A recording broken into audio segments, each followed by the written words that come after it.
soir, nous avons 2 heures devant nous pour nous parler. Alors si vous souhaitez partager avec nous une histoire qui vous est arrivée, si vous avez un problème qui vous préoccupe et que vous souhaitez pouvoir échanger avec d'autres personnes, vous pouvez dès maintenant appeler le standard d'Europe 1 au 39 21 où vous serez accueillis ce soir par Asiba et Clémence avec Philippe Chartier à la réalisation de cette émission. Et si vous vous retrouvez dans une histoire, si vous pensez pouvoir aider un auditeur, donner votre point de vue, eh bien vous pouvez nous écrire sur le site dublanche.europe1.fr ou nous envoyer un petit message au 7 21 21 code nuit 39 21. Je vous attends.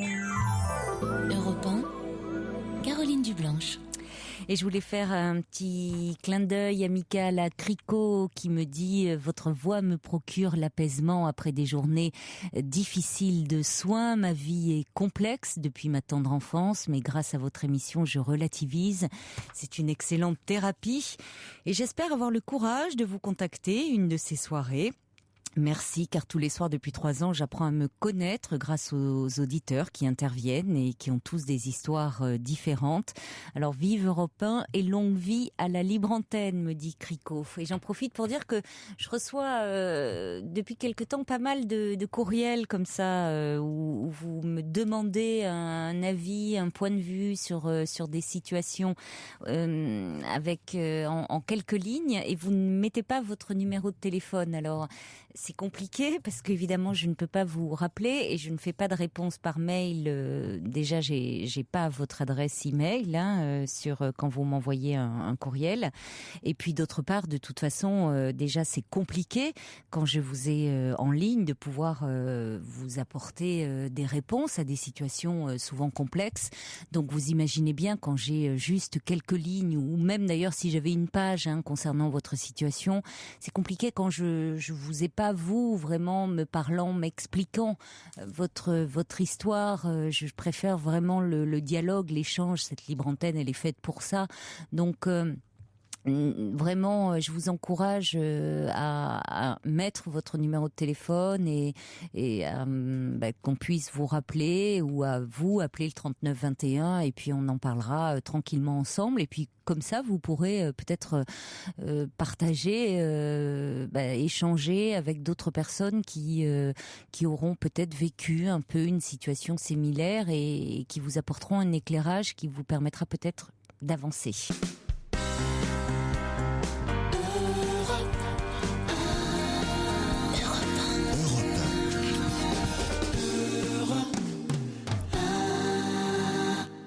Bonsoir Colette. Bonsoir. Vous m'entendez? Est-ce que la radio vous dérange?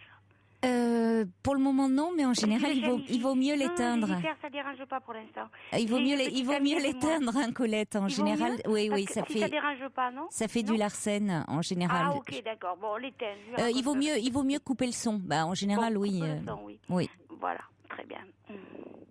Bonjour Caroline. Je sais plus si je vous l'ai dit. Comment? Vous m'avez dit bonjour Colette. Oui. Je ne sais pas si je vous ai dit bonjour Caroline. Je ne sais plus, vous avez embrayé, mais peu importe, c'est pas très grave.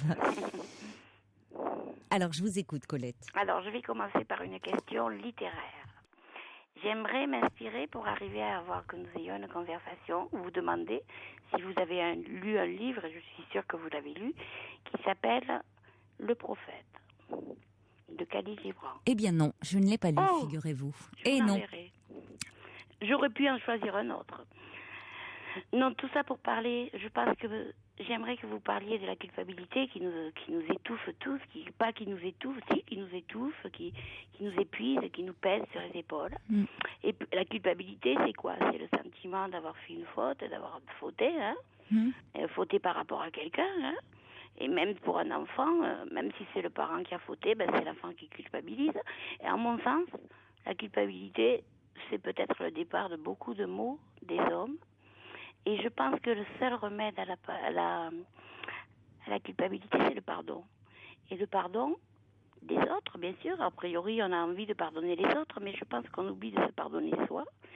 Et donc, comme dit Al-Mustafa, quand il revient, le prophète, dans son île qu'il a quitté, tous les enfants, ses amis d'enfance et tout l'appellent, ils disent Maître, parle-nous des enfants, Maître, parle-nous de la beauté.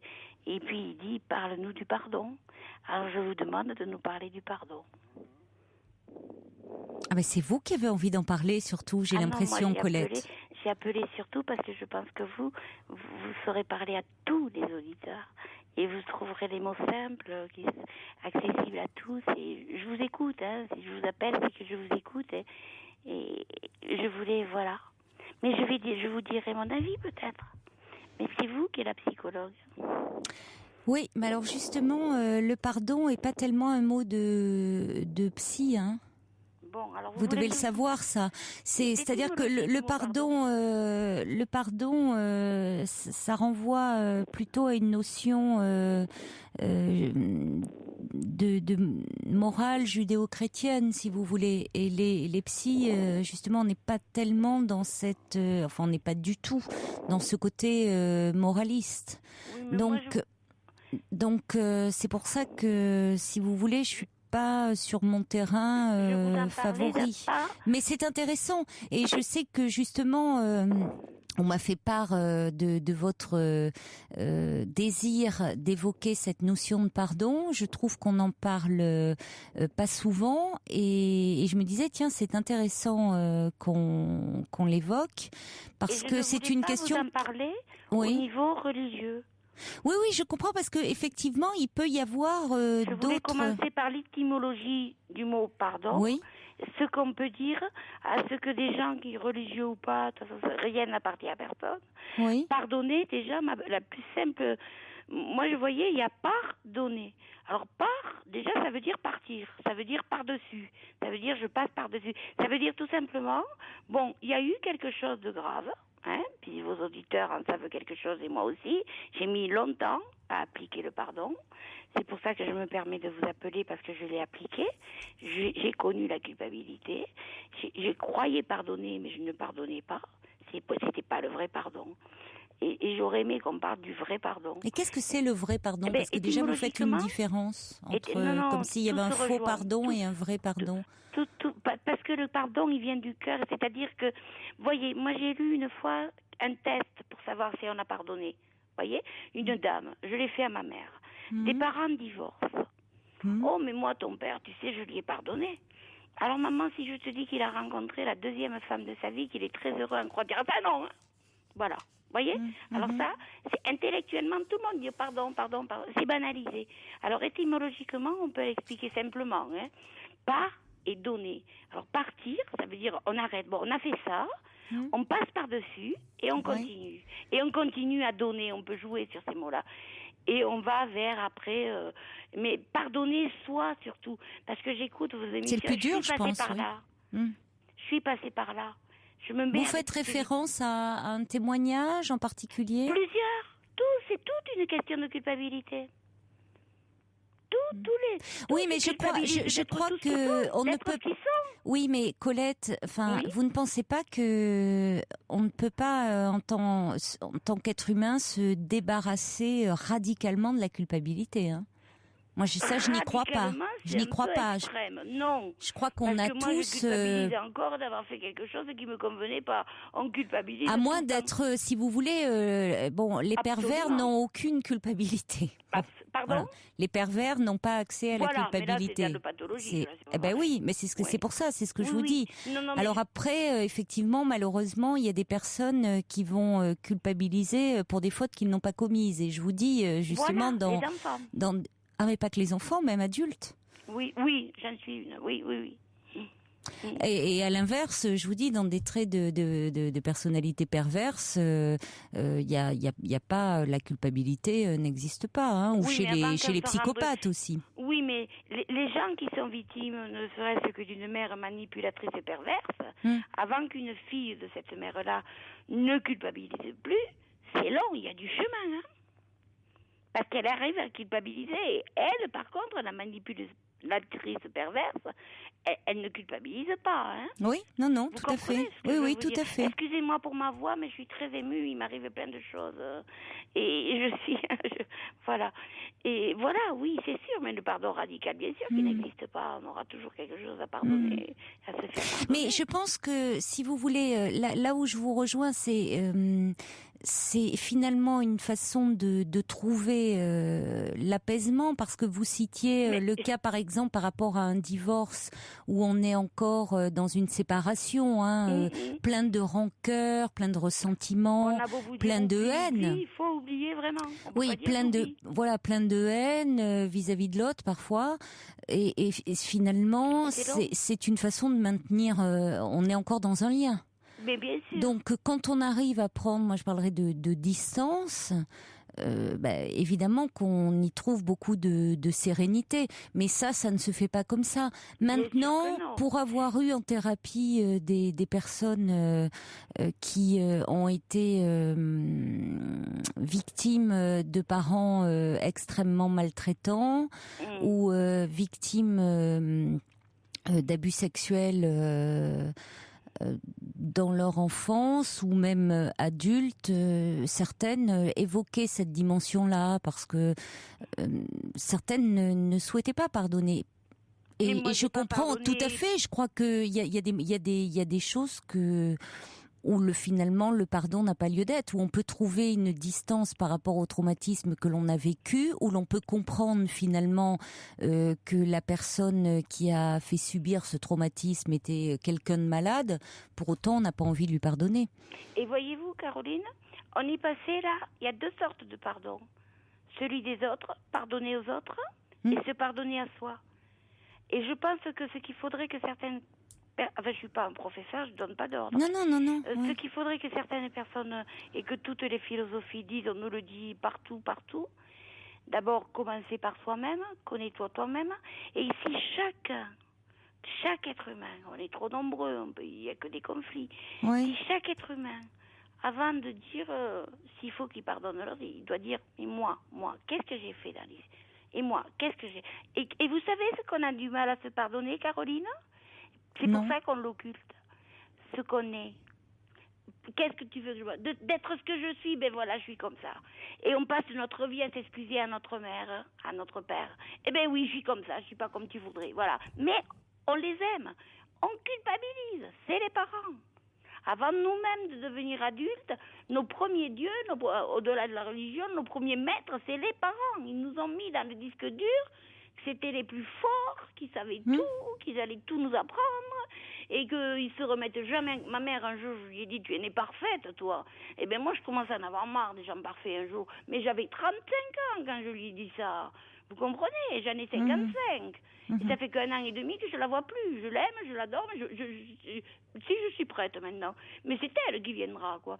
Et vous savez, dans les procès, quand les victimes, les pauvres, disent... ce que j'aurais voulu, c'est un regard, un pardon. Excuse-moi de ce que je t'ai fait. Et au souvent départ, ça ne me oui. touchait pas. J'ai dit, mais quand même... Et maintenant, je le ressens parce que ma mère, tout ce que je veux, pour reprendre une relation avec elle, c'est que d'abord, elle me dise, oui, Colette, je t'ai blessée. Oui, j'ai fait mal à toi et à ta sœur. Et j'ai pas été battue, j'ai manqué de rien. J'ai vu 1 ou 2 fois, là, j'entendais mon histoire avec vous. Je peux plus vous dire qui. Voyez-vous, et se pardonner d'être ce qu'on est, parce que à force de critiques, à force de vous dire fais ça, donc d'un manque de confiance, ils vous rendent complètement nul de vous, et vous commencez à là culpabiliser. vous parlez de la relation vous avez eue avec votre mère. Bien sûr, pour en parler, je l'ai eu, c'est sûr. Alors, qu'est-ce que vous dites de ça? Il y a l'homme aux camélias qui envoie un petit SMS là au 7 21 21 code de nuit qui dit: le pardon n'est-il pas la meilleure des vengeances? Point d'interrogation. Des vengeances à qui? Au diable? Au diable peut-être, oui. De toute façon, il n'y a que le diable qui mérite une vengeance. Là, vous revenez sur le plan, là, c'est très ésotérique ou religieux, là, pour le coup. Je pense que tout le monde a compris, quand même. Non? C'était simple, ce que j'ai dit, non? Vengeance? Pour moi, c'est un peu hermétique, mais bon, la phrase de l'homme aux camélias est très, très provocante. Qu'est-ce qu'il a dit? Le pardon n'est-il pas la meilleure des vengeances? Oui, mais oui, Finalement, d'accord. Alors l'homo camélia, c'est un peu comme le subversif. Peut-être, je ne sais pas. Il Je ne sais pas parle, ce qu'il veut dire. Il y a Annie qui dit d'abord, j'ai pour compris. pardonner, il faut qu'il soit demandé, le pardon. Et elle ajoute, le pardon n'est pas l'oubli. C'est très juste. Voilà, Oui, pardonner n'est pas on oublier. passe par-dessus, mais on n'oublie pas. On en est là, maintenant on avance. Mhm. D'autre part, qu'est-ce qu'elle a dit avant? Pour, Pardonner. pour pardonner, il faut que le pardon soit demandé. Oui, mais par nous. Moi, je vous parle du pardon. Oui, c'est ça. savez, Vous parlez savez, d'une certaine dimension, c'est-à-dire se pardonner à soi-même. Parce que, comme on dit, charité bien ordonnée commence par soi-même, hein, et que ce soit, comme vous disent les bouddhistes, hein, travaille sur toi, quoi. Sur les autres, tu peux pas, hein. Tu peux pas changer le monde, mais toi, tu peux te changer. Et si toi, t'es Vous changé, n'êtes pas, vous êtes croyante, Colette? je suis chrétienne. Oui. Éducation catholique, je ne suis pas catholique. Oui. Je m'intéresse à tout. J'étais une sportive de haut niveau. J'ai un fils je suis troublée parce qu'il arrive le 15 mai, là. Il est à Shanghai. Est-ce que vous m'appelez? Mais j'ai une amie justement avec moi. Je vais être mamie. Ça fait 5 ans qu'il essaie d'avoir un enfant. Alors je suis un petit peu troublée, vous comprenez? Enfin, je sais que vous comprenez. Voilà. Donc, si vous voulez... pourquoi je vous ai dit que j'étais sportive? Oui, parce que je ne suis pas religieuse, que je suis tout. Moi, je suis pour tout, pour la vérité, pour ce qui fait avancer les choses, pas pour les non-dits. Oui. Je suis pour les vérités qui font avancer et qui ne font pas mal. Alors Colette, il y a Brigitte, forcément cette dimension du pardon, je pense que au fond vous me demandiez une définition du pardon, je pense que c'est peut-être que chacun au fond a la sienne et Brigitte est avec nous au 39 21 parce qu'elle souhaitait réagir sur ce qui s'est dit. Bonsoir Brigitte. Bonsoir, bien sûr, bonsoir, et comment? Caroline, bonsoir Colette. Bien sûr que vous pouvez bonsoir. rester. Bonsoir Brigitte. Voilà. Alors moi je souhaitais demander à Colette ce qu'elle pensait. J'ai une question. J'espère que ça va pas choquer. Mais entre la dimension du pardon, quand on veut, tout à l'heure je vous ai entendu, quand on veut se pardonner à soi-même, est-ce que ce n'est pas un peu un mea culpa aussi? Mais bien sûr. Ah, c'est-à-dire... et reconnaître en fait, que soi-même, on est responsable de quelque chose. Voilà, dans la blessure de quelqu'un. On ne peut pas se pardonner à soi-même. Enfin, mais on peut se pardonner. Attendez, laissez peut-être, Colette, si vous voulez bien laisser Brigitte développer, et après vous pourrez lui répondre. J'essaie, oui, voilà. Merci. Se pardonner à soi-même, c'est très difficile. On pardonne aux autres. Ça, c'est vrai. On peut pardonner. On nous a fait quelque chose de mal. On pardonne ou pas. Ça, c'est le choix de chacun. Mais quand on a quelque chose à se pardonner à soi-même, c'est-à-dire qu'on a fait quelque chose qui est pas bien, ou peu importe, qu'on estime pas bien, pour moi, c'est plutôt du domaine je suis coupable ou je suis pas coupable, quoi. Mais se pardonner tout seul, je trouve ça un peu... Enfin, je sais pas. J'ai peut-être tort. Mais quand vous dites se pardonner tout seul, vous entendez quoi par là? Non, mais par exemple, quelqu'un qui lui-même se pardonnait à soi-même, je trouve que c'est un peu égoïste. Et pourtant, tout passe par là pour la bonne relation. C'est trop facile, quoi. C'est trop facile de pardonner les autres. Ça veut dire que c'est-à-dire, tout dépend, Brigitte, c'est-à-dire que si on part du sentiment de culpabilité, qui parfois n'est pas fondé sur des actes réels. C'est-à-dire qu'on peut avoir un sentiment de culpabilité très diffus, très présent, et qui au fond, il y a des gens qui ont toujours l'impression qu'ils font mal, qu'ils blessent, alors que au fond c'est une culpabilité qui a, quand elle est explorée, notamment en thérapie, des racines ailleurs et toujours dans l'enfance évidemment, mais qui leur empoisonne la vie littéralement. Donc je pense que c'est ce que voulait dire Colette dans le fait de se pardonner, être un peu plus doux, un peu plus indulgent. Maintenant, vous avez raison que si c'est se pardonner par rapport à des actes qui ont pu nuire à autrui, vous avez raison Brigitte, c'est un peu facile. Anodin peut blesser quelqu'un. Vous comprenez Brigitte? Je me suis souvent excusée pour excusez-moi, je regardais froidement, quoi. C'est difficile de prendre la parole. Oui, Colette est très en verve sur le sujet. Oui, non, mais c'est tout à fait logique parce que je comprends tout à fait. C'est pour ça que j'ai réagi. Je comprends tout à fait le sentiment de Colette. Moi, je voulais juste réagir en disant, moi, à mon avis, je veux dire, dans mon fort intérieur, je sais pas comment dire ça, mais si je fais une grosse bêtise, je pourrais pas me pardonner toute seule. Il faudrait que quelqu'un me pardonne, par exemple. Oui, si, madame, parce que c'est de la personne à qui vous avez fait du mal. Vous, ça pouvait pas vous arriver, vous êtes trop forte. Je plaisante, hein. Mais c'est la vérité, mais je vous dis pas que vous êtes orgueilleuse. Mais là, c'est ne pas reconnaître. Non, mais on peut comprendre. Attendez, non, là vraiment, de ce que dit Brigitte, c'est vrai que si Brigitte nuit à autrui ou si nous-mêmes, c'est vrai qu'après dire tant pis, j'ai blessé, j'ai fait du mal à cette personne, mais peu importe, après tout, je me pardonne. C'est ce que je vous c'est un peu facile, hein. Bon, cela dit, c'est tout l'acte de la confession, hein. C'est tout l'acte de la confession dans la religion. Mais moi, je suis peut-être pas de la même religion, mais je suis très croyante également, moi comme aussi, vous, Colette. Hein. Et donc, à la rigueur, je pense qu'il vaut mieux, comme vous venez de dire, Caroline, par exemple, se confesser, ça ne veut pas dire se faire pardonner, mais le pardon, c'est quelque chose, c'est immense. Quand on se confesse, pardonner quand on a fait, voilà. Pardon, excusez-moi, je vous ai fait un croche-pied. Bon, c'est pas grave. Mais non, mais ça dépend, hein. Non, si je l'ai fait exprès, ça dépend. Plus, si c'est dans l'escalier, vous voyez, vous pouvez vous retrouver dans le plat pendant quelques semaines. Il y a quand même plusieurs dimensions dans le pardon. Je crois qu'il y a plusieurs dimensions dans le pardon. Oui. Mais il me semble. Enfin. Oui, mais c'est vrai que on voit parfois dans des procès d'assises des actes terribles, hein, des crimes, et on voit les parties civiles qui sont là, qui restent souvent très dignes et qui disent au fond, qui attendent de l'accusé. Souvent, j'aurais simplement aimé qu'il demande pardon. Voilà. Et ça, c'est vrai que moi, ça reste toujours quand on est de l'extérieur. C'est la différence entre les excuses et le pardon. Ah oui, mais ça reste toujours de l'extérieur. On se dit quand parfois les faits évoqués, et encore on n'est pas au procès, hein, donc on n'a pas le détail des faits. Et quand on se dit quand même les parties civiles, donc c'était des proches, des parents, parfois et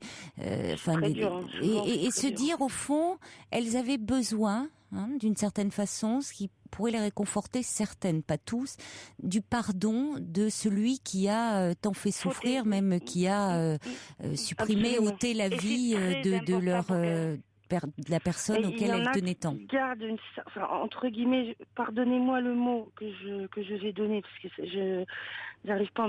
Il y en a des criminels qui gardent entre guillemets pas une dignité, enfin leur dignité à eux, celle qu'on voudrait pas, mais ils veulent pas. Ils disent. Elle est au prorata de leur honte. Voilà. Non, ils n'ont même pas tellement conscience de ce qu'ils font. Et là, c'est même pas le pardon. Ils doivent pas demander le pardon, ils doivent faire des excuses. Ce serait honteux. Ils peuvent pas. Alors, je reçois beaucoup par courriel et par SMS. Attendez, de réactions. Madame Caroline. Non, mais Colette, attendez, parce qu'il y a beaucoup de réactions qui arrivent par courriel et par SMS. Il y a Michel qui dit pardonner, ce n'est pas oublier, c'est savoir que plus rien ne sera jamais comme avant. C'est une pensée bouddhiste.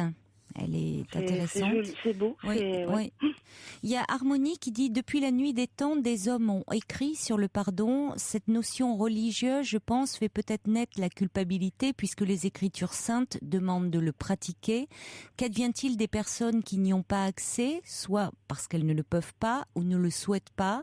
J'entends ce que vous dites, Colette, et pourtant je n'adhère pas à cette notion. Je crois à l'ouverture du cœur. » Cette notion qui nous mène à nous laisser traverser pour mieux comprendre ce que l'on vit, ne pas être dans le jugement et pas de jugement, pas de pardon, dit Harmonie. Alain dit « Pour moi, pardonner, c'est accepter la réalité ou les gens tels qu'ils sont, voir vrai fait parfois mal, même et surtout lorsqu'il s'agit de soi, dur de se pardonner, dit Alain. Qu'est-ce que j'ai d'autre Minouchka de Reims qui dit « Je pense qu'il faut avant tout prendre du recul avant de pouvoir vraiment pardonner. Il est difficile humainement de pouvoir pardonner. Nous ne pouvons changer les personnes. À nous de pouvoir continuer à vivre avec tout cela. Merci de le dire à Colette. » Et puis Nelly dit « Le pardon et la culpabilité n'ont rien à voir ensemble. Je préfère l'oubli et l'ignorance de l'autre que le pardon. » Et puis, qu'est-ce que j'ai d'autre David dit « Le pardon peut être une forme de maîtrise de l'autre et peut donner un sentiment de supériorité amené par la volonté de vengeance. » Et justement, l'homme aux camélias précise ce qu'il disait dans le fait que, au fond, c'était peut-être la plus belle des vengeances. Il dit une vengeance qui incite une délivrance du poids de la rancœur et qui soulage donc celui qui s'est pardonné. Oui, mais pardonner, c'est avec le cœur, normalement. Enfin, si on pardonne dans l'esprit de vengeance, c'est plus du pardon, quoi. Enfin, normalement, oui, parce que le subversif, par exemple, dit « Le pardon est un acte christique qui s'atteint par amour. Pour pardonner, il faut parvenir à aimer l'autre comme soi-même, se voir en l'autre. » Ce qui suppose une certaine empathie. Caroline, je peux faire une parenthèse là-dessus. J'en veux beaucoup à l'Église. Parce que l'Église, les enfants, ils les font naître en leur disant qu'ils sont pécheurs, quoi. Et qu'ils ont des trucs à se faire pardonner. Alors ça, c'est zéro aussi. Petite parenthèse. Le péché originel, vous voulez dire. Vous voulez dire le péché originel, oui, si l'acte de chair. Après, c'est le péché. On est pécheurs, il faut presque se flageller avec eux, quoi. Non. Oui, bien sûr. Mais on peut pas aller si loin, quoi. Oui, bien sûr, oui. Alors, il y a quelqu'un qui dit, voilà, justement, par rapport, je parlais parfois de ceux qui ont été victimes, quelqu'un m'écrit, c'est pas signé, qui dit « J'ai été violée à 6 ans par mon oncle. Et paradoxalement, je ne veux pas de son pardon, ça serait comme un viol de nouveau, nous dit-elle. » Oui, mais elle, est-ce qu'elle l'a pardonné ? Pardonner lui, il aurait qui ? pu lui dire pardon, elle n'en veut pas. Mais elle, dans son cœur, est-ce qu'elle a pardonné ? Je pense que non. Visiblement, vu ce qu'elle écrit, non. Non, d'accord. Mais lui, il n'a pas à elle. pardonner quoi que ce soit. En fait, il a plutôt à se culpabiliser. Enfin, bon, et à comprendre, surtout comprendre. J'ai pas la même notion du pardon, je pense. C'est-à-dire, pardonner, c'est quand on nous a fait... Enfin, moi, à mon avis, maintenant, c'est comme ça je le ressens. Pardonner à quelqu'un, c'est parce que quelqu'un nous a fait du mal ou a fait quelque chose qui a engendré du mal quelque part, et on lui dit bon d'accord, pardon parce que tu as fait ci ou tu as fait ça. Mais là, la jeune femme ou la personne qui vient de témoigner, elle n'a pas à pardonner, c'est elle la victime. Non, je discutais pas sur ça. C'est pas non, mais je sais bien. Alors, il y a Rome. Comme vous dites, chacun pardonne à son rythme, à un moment. Non, mais c'est pas... voilà. Oui, non, mais c'est vrai, c'est important ce que vous soulignez, parce que tellement de victimes ont l'impression que ce sont elles qui sont coupables, où il y a un renversement de situation. On n'a pas à pardonner. Comment on retombe ? On retombe sur le cercle. Oui, mais c'est le cercle. Pourtant, on retombe dans un constat qui est la réalité aussi. Oui, c'est ce que je vous dis, Caroline. Ouais. Alors, il y a Rome qui dit... Pour moi, le pardon, c'est tourner la page, mais garder en tête ce qu'il s'est passé. Il y a beaucoup de choses comme ça. C'est-à-dire, le pardon n'est pas l'oubli. C'est pas une amnésie. Le pardon, voilà, ce n'est pas un oubli. Voilà. Oh non, il faut pas. Oui. Autrement, on refait les mêmes bêtises. Non. Pas forcément, mais je reviens sur le témoignage, Caroline, que vous nous avez donné sur la personne qui a été violée dès l'âge son plus jeune âge. C'est pas elle de pardonner. Non, je suis d'accord avec vous. Moi, c'est mon avis, maintenant. Oui, non, je suis d'accord avec vous. Je pense que là, il peut y avoir une dimension... je suis d'accord avec vous. Je pense que ça peut être vraiment très, très problématique. Exactement. Le pardon de l'autre. Exactement. Ouais. Maintenant, c'est pas à elle de pardonner. Oui, d'ailleurs, Marie dit, le pardon est à la hauteur de l'amour qu'on a pour l'autre. Bien sûr. Bon, donc en l'occurrence, il faut pas on tout. Peut pas le blesser. Vous connaissez le Love Story, le film, ça vous le connaissez. Eh bien, à la fin, le père d'Oliver, quand il vient le chercher, que Jenny est morte, qu'est-ce qu'il lui dit, vous vous rappelez? Non. Quand il lui dit, je suis désolée. Et Oliver, Ryan, je sais plus son prénom, Ryan O'Neill, il lui dit, love is never having to say I'm desolate. Et je trouve cette phrase magnifique. Vous vous rappelez de ce film? Non, moi, Love Story. personnellement, je connais pas. Love Story, c'est le un peu film vieux, avec quoi. Ryan O'Neal, qu'elle Oui, meurt oui, d'une oui. leucémie. Ouais. Qu'elle est très riche. J'ai il plus est trop très riche. de... Je m'en souviens Et plus son trop père bien. ne voulait pas d'elle parce qu'elle n'était pas riche. Et puis quand elle est morte, à la fin, il vient le trouver. Il lui dit qu'il est désolé. Son fils lui dit, l'amour, c'est ne jamais avoir à dire je suis désolé. Voilà. Oui. Je crois que c'est une notion très personnelle, hein, tout ça, de toute façon. Non, mais c'est bien d'en parler. Bien sûr, bien sûr. Et puis après, il y avait... Oui. Mais bon, en tout cas, on en a parlé grâce à vous, Colette, et merci. J'avais pas... Après, une prochaine fois, je vous appellerai pour l'empathie, la compassion. Écoutez, on pourra faire des soirées à thème, comme ça, Colette. Pardonné, on parlera je reviendrai alors, parce que l'empathie, je connais. Bon. Et la compassion. Mais de toute façon, je vais vous dire, si on n'a pas pardonné, on ne peut pas être compatissant, ni empathique. On peut pas tout pardonner. Non, on peut pas tout pardonner, je crois. On peut pas oublier, on peut mettre de côté, mais pardonner. Voilà, mais il n'est pas question d'oublier. Et puis vous avez parlé du cœur, madame. Il y a Anne de Montpellier, quelques SMS pour conclure. Il y a Anne de Montpellier qui dit pour moi le pardon peut aussi être un deuil. Monsieur H qui dit pardonner c'est renoncer à punir une faute. Et puis c'est le renoncement. Voilà, Marie-Claude qui dit pardonner c'est s'exposer à nouveau à la souffrance. Il est préférable d'ignorer pour se protéger. C'est vrai que c'est un sujet vraiment compliqué. Et Violaine dit Kundera a écrit que pour notre équilibre, il faut ou pardonner, ou oublier, ou se venger. Qui c'est qui a écrit ça? Kundera, Milan Kundera. Alors ça, c'est pour notre équilibre. C'est lui qui le disait, chacun son choix, mais... Non, mais il a raison. L'équilibre, voilà. Ce qu'il faut, c'est être heureux. Hein. Bon. Eh bien, écoutez, Caroline Dublanche, merci en tout cas. Je suis contente de vous avoir eu parce que je vous écoute souvent. Et merci Colette, merci de ce débat. Vous êtes tellement chaude et sympathique que j'ai l'impression que je vous connais. En plus, merci. Je vous ai vu à la télé. Merci beaucoup Colette de ce débat. Au revoir Brigitte et à une prochaine fois. Au revoir Colette. Au revoir. À bientôt, au revoir. Je vous écoute. Pour rejoindre Caroline Dublanche, appelez le 39 21, 34 centimes la minute. Revolver, Leave Me Alone. Des courriels encore qui arrivent au sujet du pardon. Minouchka qui cite Chateaubriand, l'âme supérieure n'est pas celle qui pardonne, c'est celle qui n'a pas besoin de pardon. Tout est dit dans cette phrase. Ah oui, mais alors qui n'en a pas besoin? Ça, c'est une bonne question. Bertrand de la région lyonnaise qui dit pardonner, c'est se repentir de façon hypocrite. Et puis quelqu'un me dit, une auditrice apparemment, qui me dit ça y est, je suis encore bien remontée après ce que j'ai entendu. Mais il faut prendre votre téléphone et appeler le 3921, comme ça va vous soulager, pousser un petit coup de gueule plutôt que de rester comme ça. C'est le but de cette libre antenne, vous permettre de réagir aussi à ce que vous entendez, que vous soyez d'accord ou pas. Et puis le subversif qui dit les mains dans la main, pardonnons tous ensemble les ronchonnements de Georges que celui qui n'a jamais ronchonné. Et j'ajouterai, lui jette la première pierre. On accueille maintenant Michel. Bonsoir. Oui, bonsoir Caroline. Michel. Oui, merci de prendre mon appel. Mais je vous en prie. En fait, oui, je voulais vous parler d'une situation que je vis en ce moment, assez difficile en ce sens que on vient de rompre avec la personne avec qui j'étais depuis 4 ans et demi. Oui. C'est assez douloureux, en fait.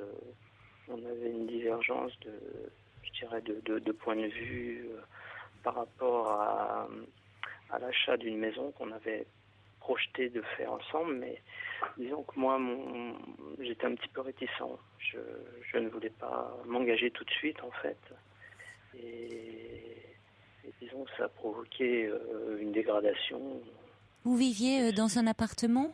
Oui, je vivais chez elle, en fait, parce qu'en fait, elle a 2 enfants. Oui. Et puis, c'était plus facile, disons, que de faire comme cela. Et puis, elle avait, au bout de 2 ans de notre relation, souhaité vivement qu'on achète une maison, parce qu'on avait la possibilité de le faire. sur le secteur où elle habite déjà pour, disons, une question d'école. Pour elle, c'était important pour gérer ses enfants. Oui. Et bon, moi, j'avais ce projet aussi, mais disons qu'il était pas aussi intense qu'elle. Dans un premier temps, je voulais voir un petit peu comment les choses évoluaient. C'est vrai que ça lui paraissait très très long. Et puis moi, mon manque d'engagement a fait qu'elle s'est lassée, quoi. Et pourquoi vous traîniez un peu des pieds, vous, pour cette maison? Qu'est-ce qui je pense vous... que déjà un engagement par rapport à des enfants, c'est quand même qui ne sont pas les siens, c'est quand même qui n'étaient pas les miens, pardon, c'est quand même une responsabilité. Et puis je voulais pas me tromper, bien sûr, comme tout à chacun. Mais ils ont leur père, non? Oui, tout à fait, oui. Oui. Oui. Ils le voient, ils ont une relation régulière. Oui, absolument. Bon, ils partagent pas beaucoup de choses avec eux, visiblement. Contrairement à nous qui faisions beaucoup de sorties, on était assez en phase par rapport à ça, par rapport au fait de s'occuper correctement des enfants. Maintenant... oui, parce que vous le faisiez déjà, puisque vous viviez chez elle, enfin vous étiez installé, donc vous partagiez le quotidien avec les enfants aussi. Bien sûr. Mais bon, j'avais encore gardé mon appartement. En position de repli. Oui, exactement. Des choses qu'elle a eu du mal à supporter, je dirais. Oui. Et mon manque d'engagement a été pour elle, disons, je pense, un manque d'amour, quoi, un manque de preuves. Hein, elle a vécu comme ça, oui. Ouais. Et c'est ce que j'ai ressenti. Enfin, là, je parle avec un petit peu de recul parce que là, ça fait un mois et j'ai eu le temps de réfléchir à beaucoup de choses, beaucoup d'erreurs que j'ai faites sûrement. Et moi, ce qui s'est passé, c'est que j'ai divorcé il y a une douzaine d'années. Oui. C'est peut-être inconscient, hein, je ne fais pas le rapprochement direct, mais on avait acheté une maison et puis 7 mois après, mon ex-femme avait demandé le divorce. Donc, ah oui. je ne sais pas si c'est lié, mais bref, c'est une parenthèse, je ne sais pas. Oui, le fait que vous en parliez, enfin, c'est que d'une certaine façon, vous l'associez quand même, hein, peut-être. encore dans votre esprit. C'est-à-dire que ce qui devait être la concrétisation de votre projet de couple, symbolisé par cette maison, et au fond, vous achetez la maison et 7 mois après, votre femme s'en va. Oui, en fait, elle a demandé le divorce. Ça s'est passé, disons qu'elle l'a gardé la maison parce que financièrement elle pouvait le faire. Donc je ne peux pas du tout utiliser de ce côté-là, mais bon, c'est quand même un choc parce que bon, moi aussi j'ai un petit garçon de cette première union. Oui. Et puis ça a été assez douloureux. Oui, je comprends, oui. Maintenant, oui, moi je souhaitais avec cette personne attendre un petit peu, mais il est certain qu'elle ne pouvait pas non plus, elle avait besoin de construire sa vie et elle avait mis beaucoup d'espoir en moi également, puisque j'ai dû beaucoup la faire souffrir, la décevoir, en ce sens qu'elle a vécu, elle, une autre rupture douloureuse, elle s'est retrouvée avec ses 2 enfants, dont le petit, il avait que 6 mois, quoi, parce qu'elle a dû se séparer de son compagnon qui la trompait, quoi. Donc tout ça a fait qu'on a eu tous les deux un passé, disons, un petit peu difficile de ce côté-là. Et puis donc j'en viens au fait que là, donc ça fait un mois et pardon. Et en fait, je m'aperçois que c'était extrêmement dur et que je me rends compte qu'elle me manque terriblement et j'arrive pas à me faire l'idée que je dois la laisser partir, quoi. J'essaie depuis peu de...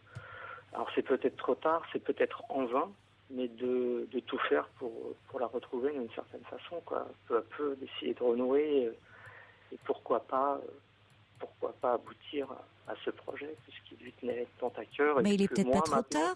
Ouais, je sais pas, parce que moi maintenant, pour moi, ça a eu l'avantage, ce coup sur la tête, de m'éclaircir, je dirais, les idées. Maintenant, pour moi, c'est clair. C'est vrai que si je la retrouve, il y aura plus d'hésitation. Ce sera sera vraiment... Oui, la peur, le fait de la perdre fait que votre peur, au fond, de vous engager n'est plus aussi importante. La peur de la perdre est plus forte. Mais vous vous êtes quittés, elle vous a dit quoi au moment où elle est partie?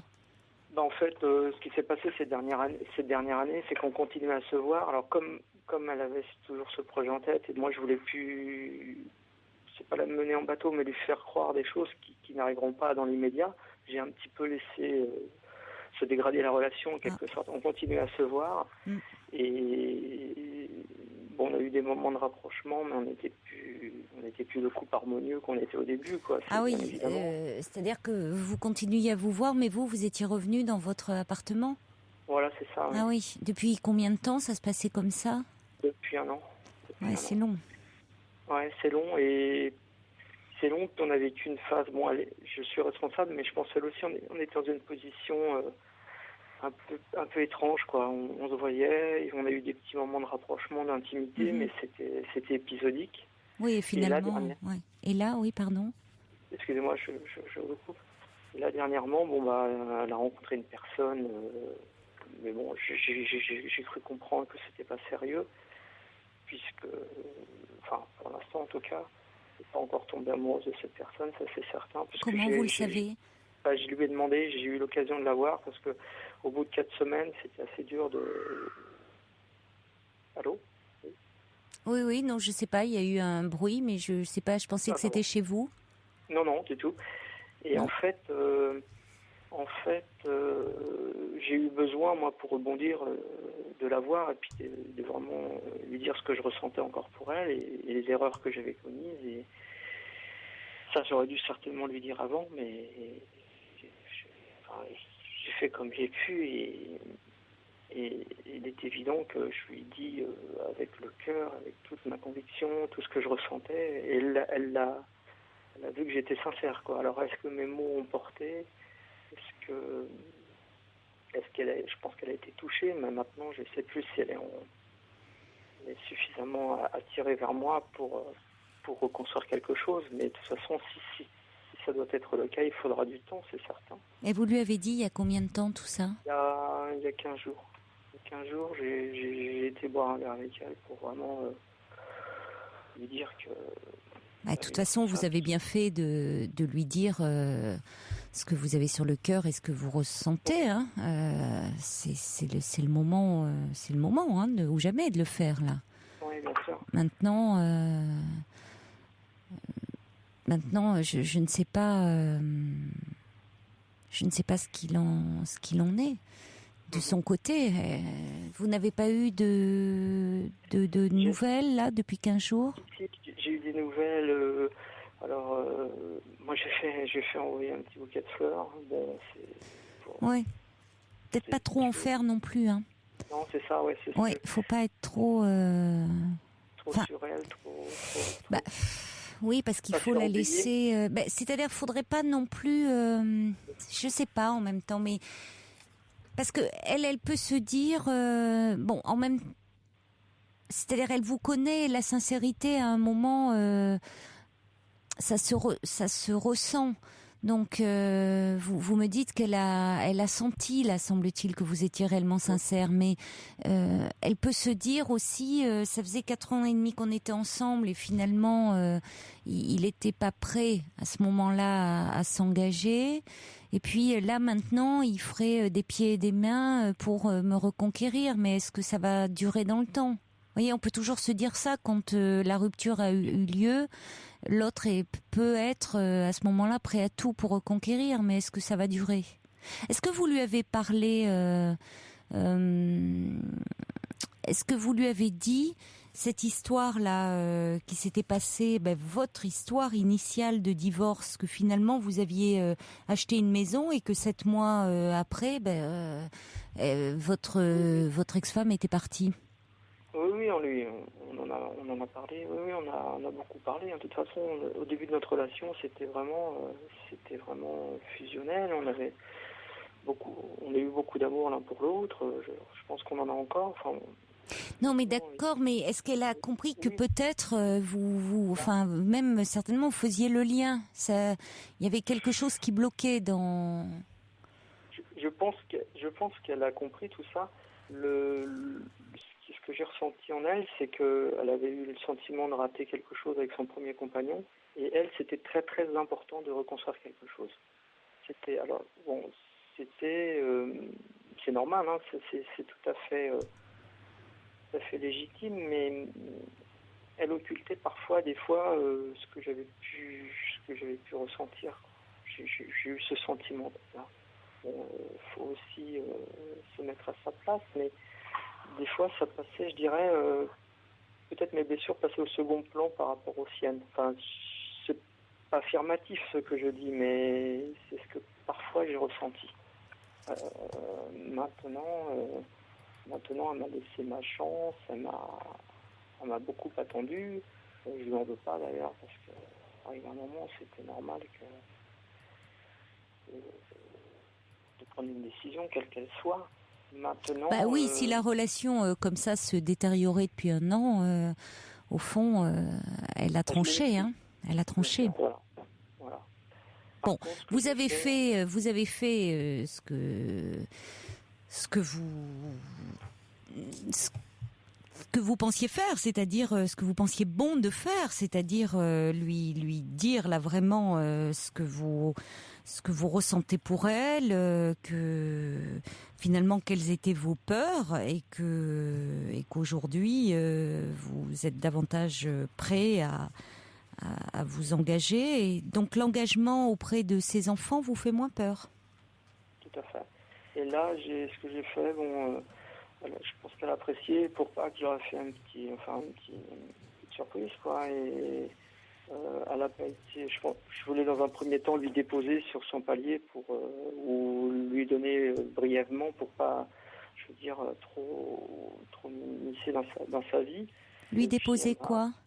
Un petit paquet pour les enfants, quoi, en fait. Un petit cadeau de Pâques. Faut pas trop en faire, je crois. Ouais. Ben non, je sais pas, je trouve que entre les fleurs, les enfants, non, c'est. Non, c'est pas bon. Je sais pas, ou alors il faut y aller carrément plus. Enfin, comme dit, il y a Valérie du Pas-de-Calais qui dit sortez-lui le grand jeu, il faut la reconquérir. Si vous l'aimez, jetez-vous à l'eau. Vous n'avez rien à perdre, au contraire, vous avez tout à gagner. Et surtout, soyez patient et prévenant. Alors, elle vous dit il faut sortir le grand jeu et en même temps être patient et prévenant. Voilà, mais aller déposer quelque chose pour les enfants, je sais pas. Non, c'est elle que vous voulez reconquérir. Oui, bien sûr. Alors, il y a Anouk qui dit peut-être qu'elle pense aussi que vous revenez par jalousie, hein, du fait qu'il y a un nouvel homme dans sa vie. Du tout. Au début, oui, les 15 premiers jours, mon ego en a pris un coup, ça c'est sûr. Non, mais je dis pas que c'est le cas, mais elle peut le penser. Oui, bien sûr. Mais je lui ai dit ouvertement que. Mais si c'est pas, non, mais si c'est pas le cas, ça vaut le coup de. Encore, elle serait tombée. Si je savais qu'elle était tombée amoureuse, je dirais bon, ça peut arriver, mais c'est pas le cas, quoi. C'est peut-être une. Je vais pas dire ça comme ça, mais il est passé au bon moment ou au mauvais moment pour nous. Ben oui, mais ça, voilà, bon. C'est la vie. Alors il y a Nelly qui revient sur le débat d'avant et qui dit Michel, votre amie arrivera-t-elle à vous pardonner? Elle met des points d'exclamation, hein, ça c'était une petite, Ouais. petite pointe d'humour par rapport au débat d'avant sur le pardon. Ah, oui. Bon, écoutez, je crois qu'il faut y aller un peu, quoi, parce qu'on vous sent à la fois, vous avez très envie, puis on vous sent un peu timoré là. Hein, on sent. C'est vrai que Valérie, je suis un peu d'accord avec ce qu'elle dit, c'est-à-dire que dans ces cas-là, il faut y aller, mais y aller un peu franchement. Le problème, c'est qu'elle s'est beaucoup fermée, là. Suite à ces deux expériences quand même assez malheureuses. Là, elle me l'a dit ouvertement. Oui, mais elle accepte quand même de vous voir. Vous avez pris un verre ensemble. Oui, tout à Bon, fait. rappelez-la. Je vais voir, je vais tenter. Non ? Oui, tout à fait, oui. Mais bon, comme je ne savais pas s'il fallait vraiment y aller franco ou alors... je trouve que c'est mieux que d'y aller avec des petits cadeaux déposés comme ça. Ça fait un peu... j'y vais pas. Qu'est-ce que vous avez à perdre ? Elle. Oui, justement. Donc, dire qu'après tout, c'est le moment de dire que, ouais, vous réalisez finalement, c'est peut-être dommage que c'est au moment où vous la perdez et au moment où vous aviez peur, quoi. Vous aviez peur et qu'aujourd'hui... Manque de confiance en moi, c'est ce que je lui ai dit, hein, de toute façon, c'est clair. Et maintenant, pour moi, c'est limpide. C'est comme un déclic. Alors, il arrive sûrement trop tard, c'est particulier. Mais pourquoi non peut-être pas. Vous ne savez pas ça. Il faut pas partir vaincu. Après tout, non. Ah bah là, elle n'est pas dans le refus, dans le rejet total. Elle est pas à dire je veux plus vous voir. C'est vrai que c'est long 1 an quand ça commence à se fissurer, que la relation s'abîme un peu. Mais après tout, il faut, vous pouvez essayer de lui montrer et de lui dire que oui, ça vous faisait peur, mais il y a aussi des fondements. C'est-à-dire que vous rendiez pas compte à quel point vous ne mesuriez pas. Vous le saviez que vous étiez marqué par votre précédente histoire et de finalement cette maison. Vous l'achetez 7 mois après, votre femme part et là, vous vous êtes pas rendu compte qu'il y a eu ça qui s'est mis en place dans votre tête et qu'à ce moment-là, vous n'avez pas su exprimer parce qu'au fond, vous ne mesuriez pas à quel point ça vous a bloqué. Mais vous pouvez dire que, oui, c'est au fond, cette maison qui pour elle représentait l'ouverture, pour vous, vous l'aviez associée malheureusement à cette histoire et qu'aujourd'hui, vous prenez conscience que non, c'est une nouvelle histoire. Et que c'est le début de quelque chose. Qu'est-ce que vous n'avez rien à perdre, c'est ce que dit Long Black Coffee, qui dit il faut vous lâcher, mais sans être trop lourd. Oui, voilà. C'est ça, c'est toute la nuance qu'il faut avoir. Oui. En même temps, donc c'est ce que dit Rom, vous vous êtes livré de manière sincère, c'est bien, mais évitez les cadeaux, proposez-lui plutôt votre aide, enfin, essayez, il faut y aller un peu plus, en étant un peu plus, peut-être un petit peu plus fonceur quand même, Michel, je pense. Oui. Voilà. Ok. Vous n'avez rien à perdre dans l'histoire. C'est avant de la laisser complètement filer. Bonne chance. Merci. Bonne chance, Michel. Au revoir. 39 21, 34 centimes la minute. David Hallyday, Laura Smet, on se fait peur. Il est minuit, vous écoutez Europe 1 et tout de suite c'est Pierre Courade qui vous présente le journal. Bonsoir Pierre. Bonsoir Caroline, bonsoir à tous. C'est parti pour la 3e grève de l'année à la SNCF. Elle pourrait menacer les départs en vacances de la zone A vendredi. Le mouvement est reconductible, l'issue est même incertaine tant les syndicats sont divisés. Une grève jugée incompréhensible et affligeante par le secrétaire d'État au transport Dominique Bussereau. En tout cas depuis 20 heures pour les passagers, le trafic est perturbé. Tous les détails avec Mélanie Taravant. Dans les TER et les Transiliens, prévoir en moyenne 40% de trains au garage, avec une rame sur 2 à Gare du Nord, Saint-Lazare et Montparnasse. Dans le RER, bonne nouvelle sur le A et le E, avec un trafic assuré à 100%. En revanche, seulement 50% des RER C et D devraient rouler. Enfin, sur le réseau national, 70% des TGV seront sur les rails. La ligne la plus touchée reste la ligne sud-est, avec un TGV sur 2. Alors, cette grève intervient sur fond de division syndicale difficile donc pour les cheminots de s'y retrouver. Il y a une vraie dégradation des rapports entre la CGT et Sudrail. Du coup, les deux syndicats font bande à part. Ils appellent à la grève à des moments différents et pour des motifs différents. Voilà de quoi créer la pagaille. Enfin, du côté de la direction, on met la pression. Guillaume Pépi a un seul mot d'ordre. Soit on négocie, soit on fait grève. Mais pas question d'avoir les deux. Du coup, c'est un bras de fer qui s'engage ce soir avec les syndicats qui se lancent dans une grève reconductible qui pourrait finalement durer plus de 2 jours. Mélanie Taravant. Les habitants de Tremblay-en-France ont pu reprendre le bus cet après-midi. La compagnie des courriers d'Île-de-France a décidé de reprendre le travail 6 jours après le retrait des chauffeurs. Ils protestaient contre le manque de sécurité alors que l'un de leurs bus venait d'être incendié dans la cité du Grand Ensemble. L'accord signé avec la direction prévoit d'ailleurs le contournement du quartier tant que le calme ne sera pas revenu. Insulter une camarade de classe, c'est évidemment condamnable. Mais lorsque cette élève est la fille d'une commandante de police, alors l'affaire peut aller très loin. 3 lycéens marseillais en ont fait l'expérience fin mars. Arrêtés devant leur lycée, ils ont passé toute la journée en garde à vue. À Marseille, Yann Terroux.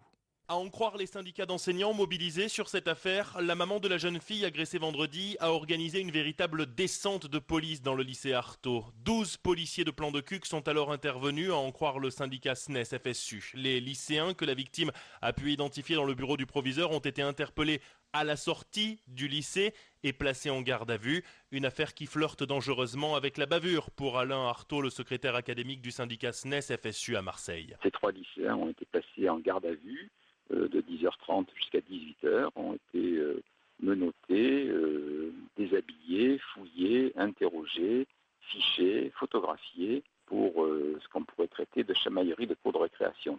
On peut le qualifier de dérapage et ensuite d'action qui se situe en dehors du cadre légal. De son côté, le préfet de police a tenu cet après-midi une conférence de presse au cours de laquelle il a annoncé l'ouverture prochainement d'une enquête de l'IGPN, la police des polices, car la frontière très floue vendredi entre la policière et la maman pose visiblement un problème déontologique embarrassant. Marseille, Yann Théroux, Europe 1. Les victimes de la marée noire de l'Erika vont devoir encore patienter avant d'être indemnisées. Total a décidé de se pourvoir en cassation. Le groupe pétrolier avait été condamné une nouvelle fois fin mars. Sa responsabilité pénale avait été confirmée par la Cour d'appel de Paris. Total doit verser 375 000 € d'amende. La catastrophe de l'Erika avait souillé 400 km de côte et 150 000 oiseaux avaient été mazoutés après le naufrage du 12 décembre 1999. Nicolas Sarkozy a rechaussé ses bottes aujourd'hui. Déplacement du chef de l'État dans une exploitation agricole de l'Essonne. L'occasion pour lui de renouer avec un électorat qui semble l'avoir délaissé aux dernières régionales. D'où Jérôme Chapuis, un dialogue difficile. Oui, pourtant il a apporté le soleil, promenade au bord des champs. Nicolas Sarkozy se fait expliquer la culture de la betterave et de l'orge. On dit qu'il n'aime pas la campagne. Il s'efforce de gommer cette image à grand renfort de souvenirs d'enfance. Mon grand-père m'a élevé et il faisait un potager en Ile-de-France. Les fraises, le potiron, absolument toutes les productions. Parce que la terre est riche, elle est grasse. C'est une bonne terre. Bien sûr. Voilà, souvenir de son grand-père et du potager. La terre est grasse, mais l'exploitation céréalière de près de 200 hectares est touchée de plein fouet par la crise. Pour la table ronde qui suit, la communication est soignée. Il y a des sacs de grains en arrière-plan, du foin et des produits du terroir sur la table. La discussion est très technique. Et au bout d'1h30, l'un des participants s'impatiente. Je vous réinterpelle, moi c'est vrai que au risque de paraître un peu insistant, qu'est-ce que je vais aller dire à mes adhérents, notamment mes jeunes, sur cette perte de 100 € de l'hectare qu'ils vont subir l'année prochaine? Qu'est-ce que je leur dis en sortant d'ici? Damien, vous leur direz que nous avons rendez-vous à la fin de l'année, en décembre, sur le comité de suivi du bilan de santé de la PAC et qu'on ne vous laissera pas tomber si on s'aperçoit qu'il y a des choses à faire. Voilà, rendez-vous en décembre, il n'y a aucune annonce. Nicolas Sarkozy s'engage quand même à taxer les grandes surfaces si elles ne diminuent pas leur marge. Mais on le sent désarmé face au malaise agricole. Quand il évoque le report de la taxe carbone très attendue par les agriculteurs, il est manifestement déçu que ça soulève pas plus d'enthousiasme. Ceux qui sont contents ne disent rien, ceux qui sont mécontents protestent. Et il ajoute fataliste, c'est toujours comme ça en France. Et la taxe carbone, justement, est très critiquée par Bruxelles. Nicolas Sarkozy avait pourtant promis que le projet n'était pas abandonné, mais seulement reporté lorsque l'Union européenne se sera mise d'accord. Pourtant, un rapport de 60 pages rédigé par la Commission européenne estime qu'une taxe carbone aux frontières de l'Europe pourrait provoquer des conflits commerciaux et des mesures de rétorsion de la part des États-Unis et de la Chine.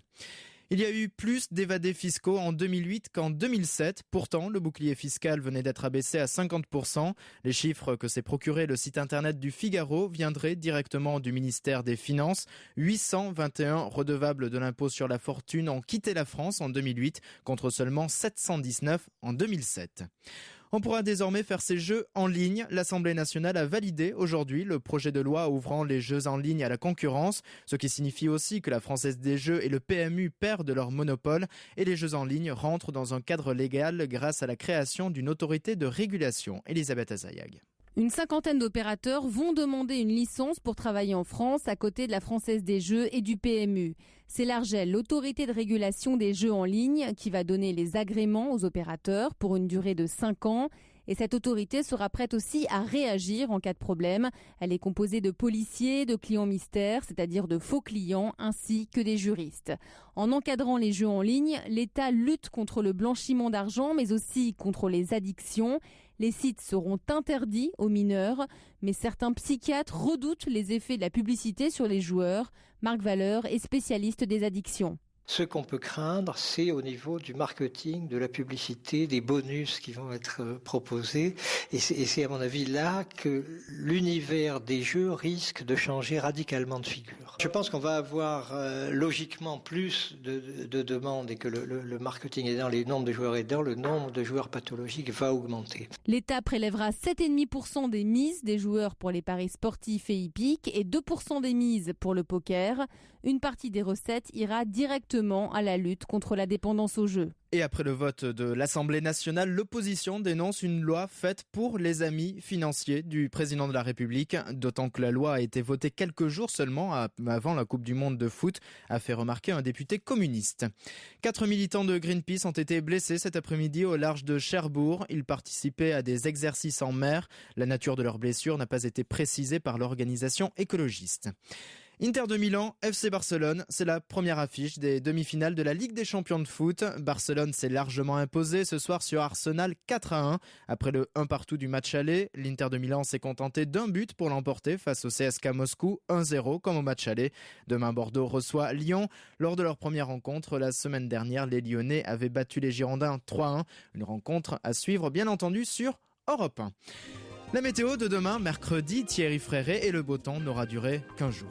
Eh bien écoutez, les nuages qui sont arrivés en début de soirée sur le Finistère et qui vont maintenant s'étendre à tous les départements bretons, ces nuages-là annoncent un changement de temps pour ce mercredi 7 avril. Un changement de temps sur une grande partie de la France, mais il y a quand même des régions qui devraient conserver du soleil. La Corse d'abord, la Lorraine aussi, l'Alsace, une partie de la Franche-Comté, la Champagne, les Ardennes, la Picardie, le Nord-Pas-de-Calais, une partie de la région parisienne. Voilà les régions qui, en principe, en ce mercredi, seront épargnées par les nuages ou par la pluie, car partout ailleurs, effectivement, eh bien, les nuages seront nombreux. Il pleuvra de façon assez faible, d'une façon générale, sauf sur les Cévennes. Là, il pleuvra beaucoup.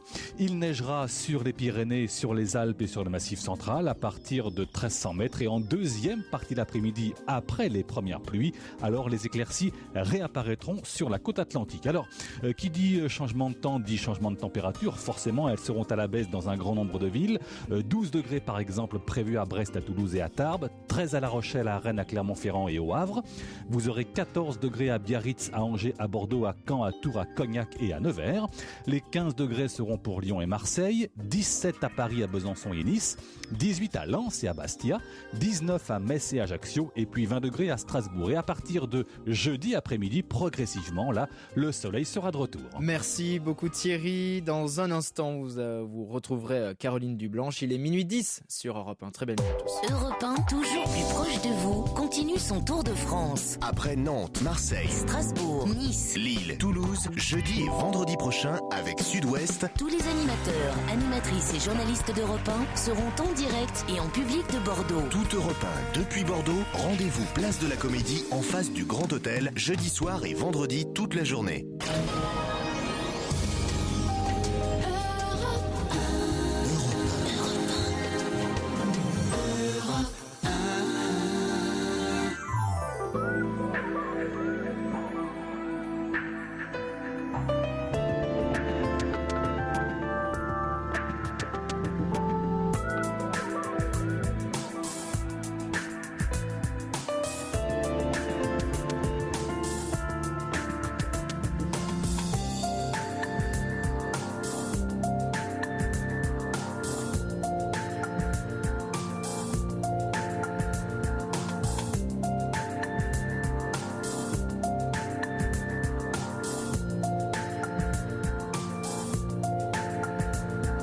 C'est la deuxième heure de l'émission, toujours en direct bien sûr sur Europe 1 avec vos témoignages au 39 21 et tous vos commentaires par SMS au 7 21 21 code nuit. Alors des réactions justement pour Michel, des messages d'encouragement. Marie-Claude qui dit allez Michel, le facteur sonne toujours 2 fois. Vous pouvez reconstruire ensemble votre intérieur en en majuscule, dit Marie-Claude, parce qu'elle associe la maison avec l'intérieur aussi, voilà. Et puis le subversif dit à présent qu'elle est avec un autre homme, il vous suffit de la tenter. Elle a bien cédé naguère et donc eu un faible pour vous. Rien n'est plus tentant que la tentation, mon cher Michel. Donc c'est ça, quand je disais un petit peu plus fonceur, c'était pas tant, il faut pas la jouer un peu qui attend, là, un peu malheureux, un peu triste. Bon, vous avez été sincère, vous lui avez dit à quel point vous tenez à elle. Maintenant, on va dire, faut la reséduire vraiment comme vous avez su le faire dans les premiers temps où vous l'avez rencontrée. Donc il faut vraiment y aller. On accueille Eliette. Bonsoir Eliette. Oui, bonsoir Caroline. Merci bonsoir. De votre antenne. Mais vous êtes la bienvenue. Merci.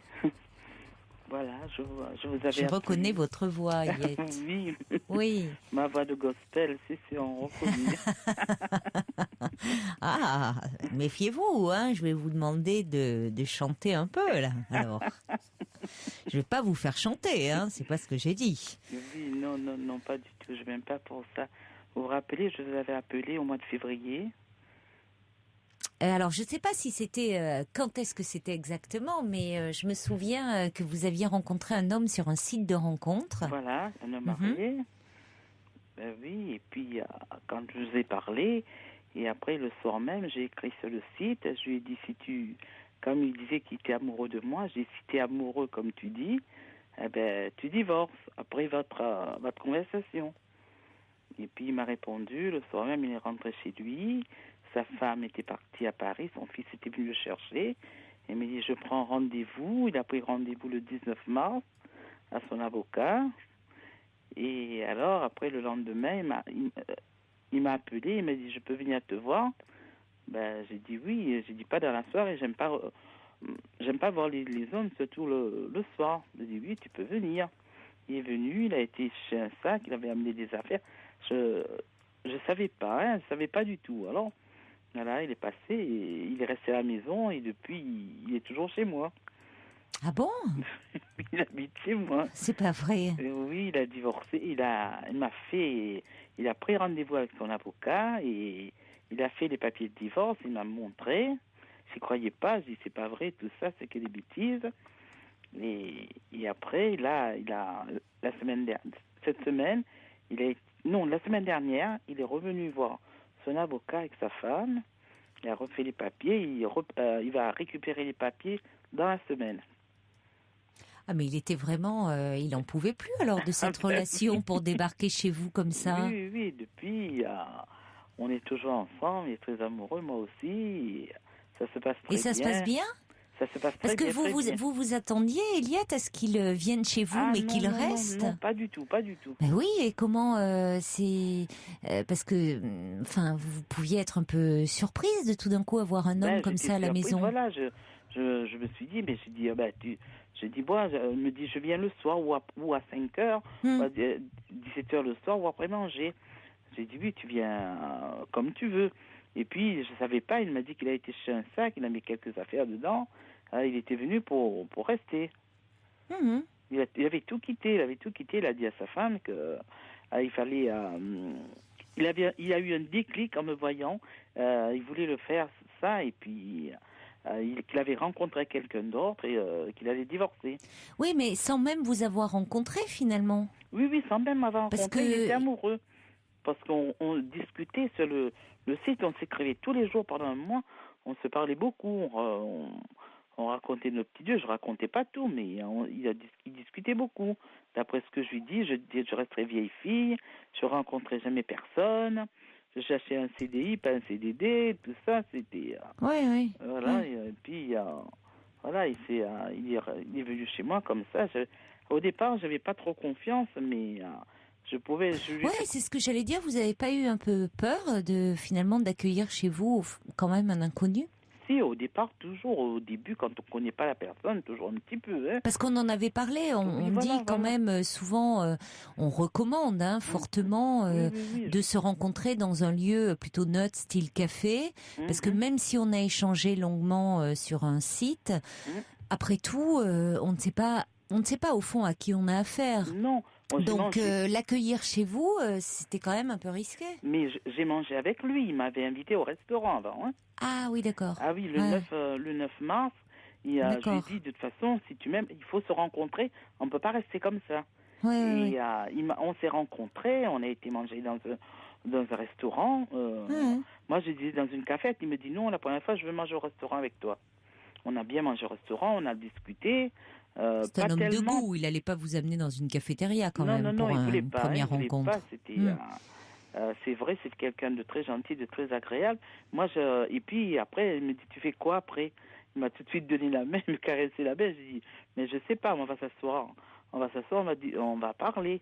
Et puis on a été dans un autre endroit, dans un centre de supermarché, on a discuté et puis j'étais juste en face des magasins. Il me dit, je veux t'offrir quelque chose.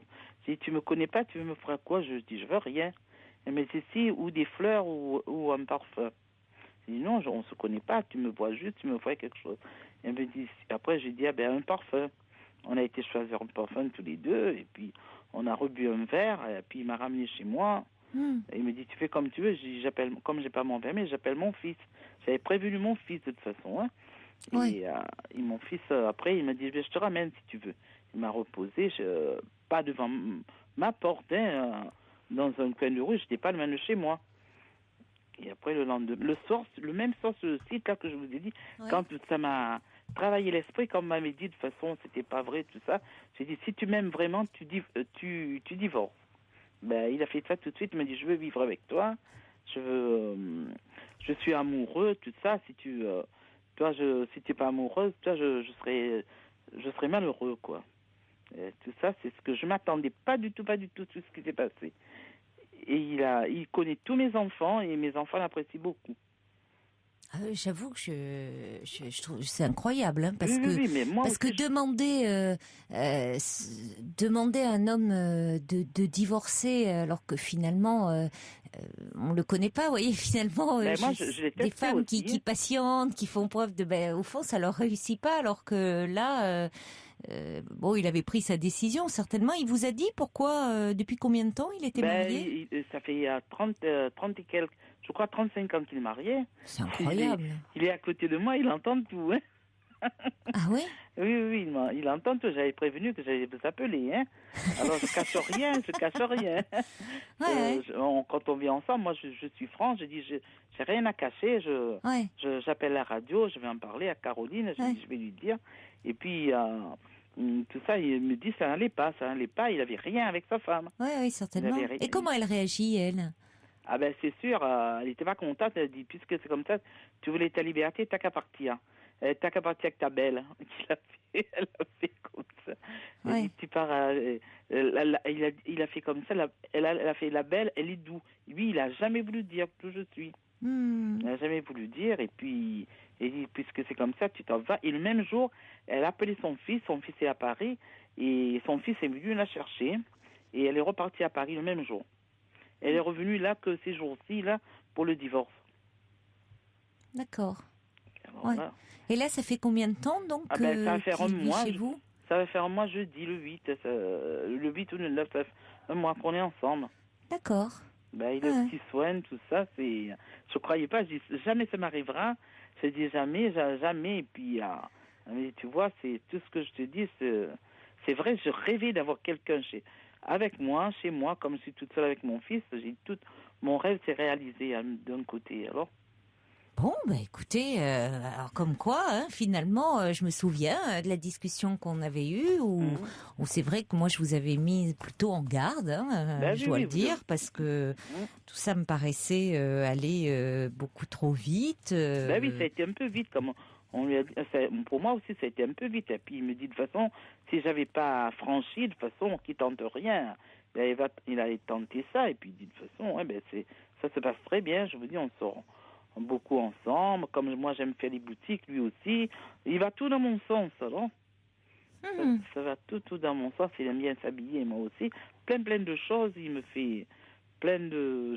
J'ai pas pris pour ça, mais de bricolage dans ma maison. Mais je vous dis, il apprécie mes enfants. Il n'a pas de petits-enfants. Moi, j'en ai 5. Il les a vus, il les apprécie beaucoup. Alors, comme il me dit, c'est son fils, c'est sûr, il n'a pas accepté. Moi, j'ai dit, ça, c'est ton fils. Si tu vas aller le voir, tu vas le voir. Moi, j'ai rien à voir dedans parce que j'ai rien fait pour. Alors, je croyais pas de moi non plus. Hein. Bon, écoutez, Eliette, on va... Alors, ça veut dire que je vous avais assez souvent... Enfin, avec grand plaisir d'ailleurs, en ligne. Ça veut dire que je vous aurai un petit peu moins là, puisque finalement vous nous parliez de votre quête, comme ça, de l'amour. Voilà, je vous souhaite, bah oui, mais je vous souhaite de l'avoir trouvé. Donc, écoutez, je vous souhaite d'être heureuse auprès de cet homme-là. Bah oui, je suis heureuse parce que moi, j'accepte pas les gens comme ça. Surtout quand c'est un homme, là, tout se passe bien. Oui, vous qui n'êtes, vous me disiez, non, pas un homme chez moi, comme ça le soir, là, finalement, il a débarqué avec sa petite... Je m'attendais pas qu'il vienne avec un sac avec des vêtements. Après, il a tout ramené ses vêtements chez moi, il a mon maman monté dans moi, que j'avais à monter, il a rangé. Oh, il s'est installé. Il s'est installé, et puis les enfants, il apprécie beaucoup. Ouais. De toute façon, c'est pas quelqu'un de bruit. Moi, je lui ai dit, je suis quelqu'un, je suis fort de caractère, moi. Et puis lui, il est tout doux. Il fait tout ce que j'ai envie. Il fait tout ce qu'il m'amène partout. Et on fait des courses ensemble. On fait plein de choses ensemble. Je suis heureuse. Je crois pas encore. Bon. D'habitude, il va pas à la messe des rameaux. Tous les ans, je vais à la messe des rameaux. Là, il a fait un effort. Il est venu avec moi, avec mes enfants, alors. Bon, alors écoutez, tout se passe bien. Alors en même temps, ça fait un mois. Moi, je vous propose, on fait le point dans un an. Eliette, ça nous donnera le plaisir de reparler ensemble. Exactement. D'accord. Il y a Rome, en tout cas, qui souhaite une longue vie à votre histoire. Je remercie beaucoup. J'ai tellement galéré pour ça. Je sais. Oui, je sais. C'est ce que... Oui. J'ai droit au bonheur aussi. Évidemment. J'ai droit au bonheur comme les autres. J'attendais ma moitié, j'ai trouvé, et puis voilà. Vous lui faites nos amitiés alors, à cet homme. Et il ne bronche pas. Non. Il acquiesce à tout ce que vous dites. Voilà. Tout. J'ai du caractère en plus. Il le savait déjà. Il dit, moi j'ai du caractère. Je me laisse pas faire, et puis. Oui. Lui non plus, mais moi j'ai un fort caractère. Alors, il est prévenu, comme ça. Oui, voilà, j'avais déjà dit d'avance. Plein de choses.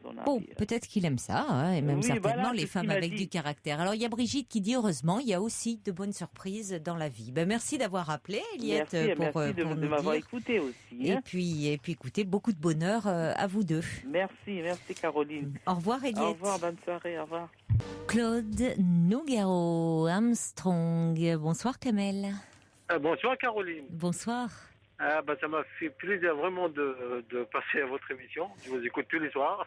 Oui, merci beaucoup. Alors, j'espère que... J'ai l'occasion de vous avoir au téléphone, quoi. Oui, parce que vous êtes sur la route, vous travaillez là, je crois. Tout à fait, je travaille de nuit, donc je vous écoute. C'est pour ça que je vous écoute tous les soirs. Oui. Qu'est-ce que vous faites ?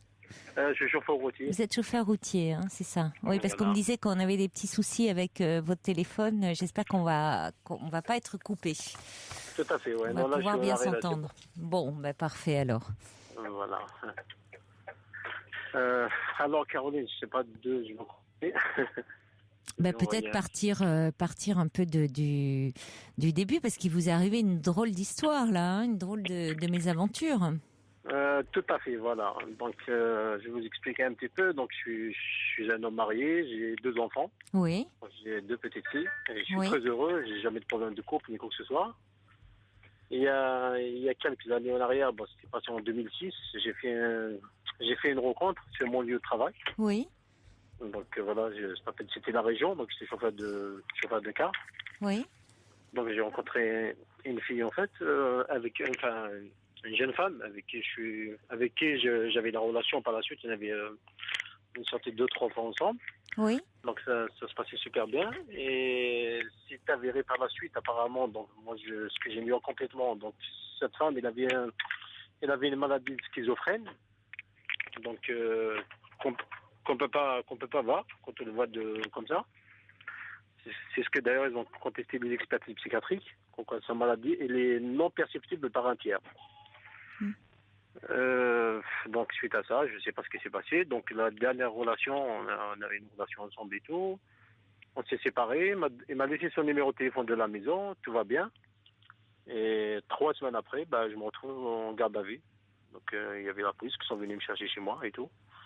Monsieur, vous êtes accusé d'un viol. Sur une personne vulnérable. Donc ils m'ont mis sous contrôle judiciaire depuis, donc ça a duré 3 ans. J'ai toujours respecté le contrôle judiciaire, il n'y a pas de problème. Ils ont fait le test d'ADN, le test d'ADN n'appartient pas. Parce que il a déclaré comme quoi la veille même, il avait une relation avec quelqu'un d'autre.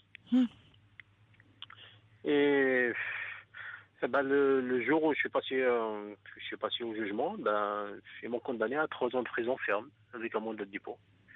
Malgré le fait que l'ADN montrait qu'il n'y avait pas ce n'était pas vous qui aviez eu une relation sexuelle avec elle. Tout à fait. Ils n'ont même pas voulu, ils ont pas voulu savoir ce que j'ai à dire. Ils m'ont pas écouté à la barre. Donc le processus a duré 5 minutes. Oui. Pas plus. Donc les expertises psychiatriques, ils ont fait la première expertise. Donc il a confirmé qu'en quoi sa maladie elle est non perceptible par un tiers. Ils ont refait un contre-expertise, ça a confirmé la même chose. Et pourtant, les psychiatres disaient que cette jeune femme était schizophrène. Et voilà, était schizophrène. Donc voilà, donc ils ont constaté au moment des faits, elle était dans une situation stable. D'accord. Sa maladie était stable, donc on ne peut pas le savoir. Elle était stabilisée, elle n'avait pas d'état délirant. Voilà, tout à fait. Tout à fait. Elle était sous traitement en fait. Voilà, même sa propre maman, il déclare comme quoi, pour quelqu'un de l'extérieur, elle ne peut pas le savoir quand ma fille est malade. Oui. Mais malgré ça, ils ont voulu rien savoir, ils m'ont condamné tout de suite à 3 ans de prison ferme. Donc du coup, je me retrouve derrière les barreaux, dans un endroit où il y a vécu des pédophiles, des trucs comme ça, des délinquants sexuels, où j'ai pas ma place là-dedans. Moi, j'ai 35 ans, j'ai toujours un casier vierge, j'ai toujours travaillé, voilà. Et suite à ça, j'ai fait appel, donc je suis sorti en appel par les avocats de l'émission sans aucun doute. D'ailleurs, je les remercie infiniment. Voilà quoi. Depuis, c'est un cauchemar pour moi, parce que depuis, c'est-à-dire vous êtes sorti, vous avez été complètement innocenté là, relaxé. Innocenté, relaxé, voilà. Au bout de 2 mois, j'ai passé 2 mois ferme. Après, je suis passé en appel. Voilà, monsieur, vous êtes relaxé. Parce que voilà, il y a aucune preuve. Donc il y avait beaucoup de fautes de procédure parce que normalement c'est une affaire criminelle qui doit être passée à la cour d'assises. Alors moi je sais pas ce qui s'est passé, ils l'ont passé au correctionnel, ce qui est pas normal. Ça dépend, ça arrive parfois qu'on correctionnalise des crimes. Hein. Ça se fait parfois, oui. Tout à fait. Donc du coup voilà. Bon, en tout cas, vous avez été innocenté en appel. Ah, tout à fait, voilà. Et vous dites depuis, ça se passe très mal. C'est-à-dire, vous voulez dire à quel niveau ? C'est-à-dire, j'arrive pas. En fait, il y a quelque chose en fait dans le couple, il y a quelque chose qui est cassé. Donc suite à ça. Oui, c'est remarqué. J'allais vous demander parce que votre femme, elle. Tout à fait. Elle a vécu tout ça, quoi.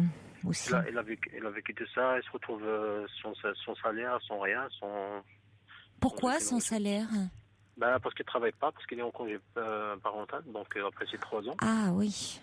Et elle se retrouve avec le crédit de la maison. Oui. Donc elle est obligée d'emboîter un crédit de 1 000 € par mois. Et moi je me retrouve derrière les barreaux, donc ce qui est pas facile à vivre. Donc elle a souffert autant que moi, quoi. C'est pareil. Voilà. Là, et il n'y a pas quand finalement en appel vous avez été je sais pas innocenté, il n'y a pas une possibilité, votre avocat il n'y a pas une possibilité de réparation y compris financière?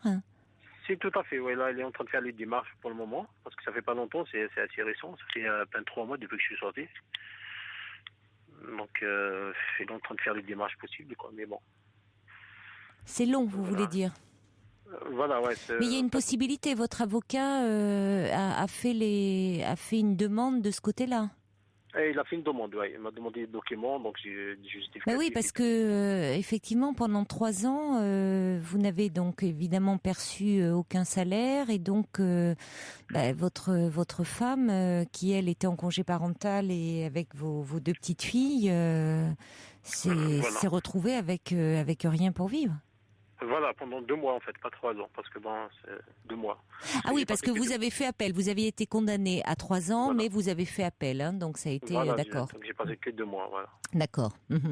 D'accord. Et comment ça va au niveau de là? Bon, j'entends le côté matériel, mais je veux dire, entre vous, est-ce qu'elle vous soutient, ou parce que bon, même si les allégations de cette jeune femme étaient fausses, pour autant, vous avez eu une liaison avec cette jeune femme.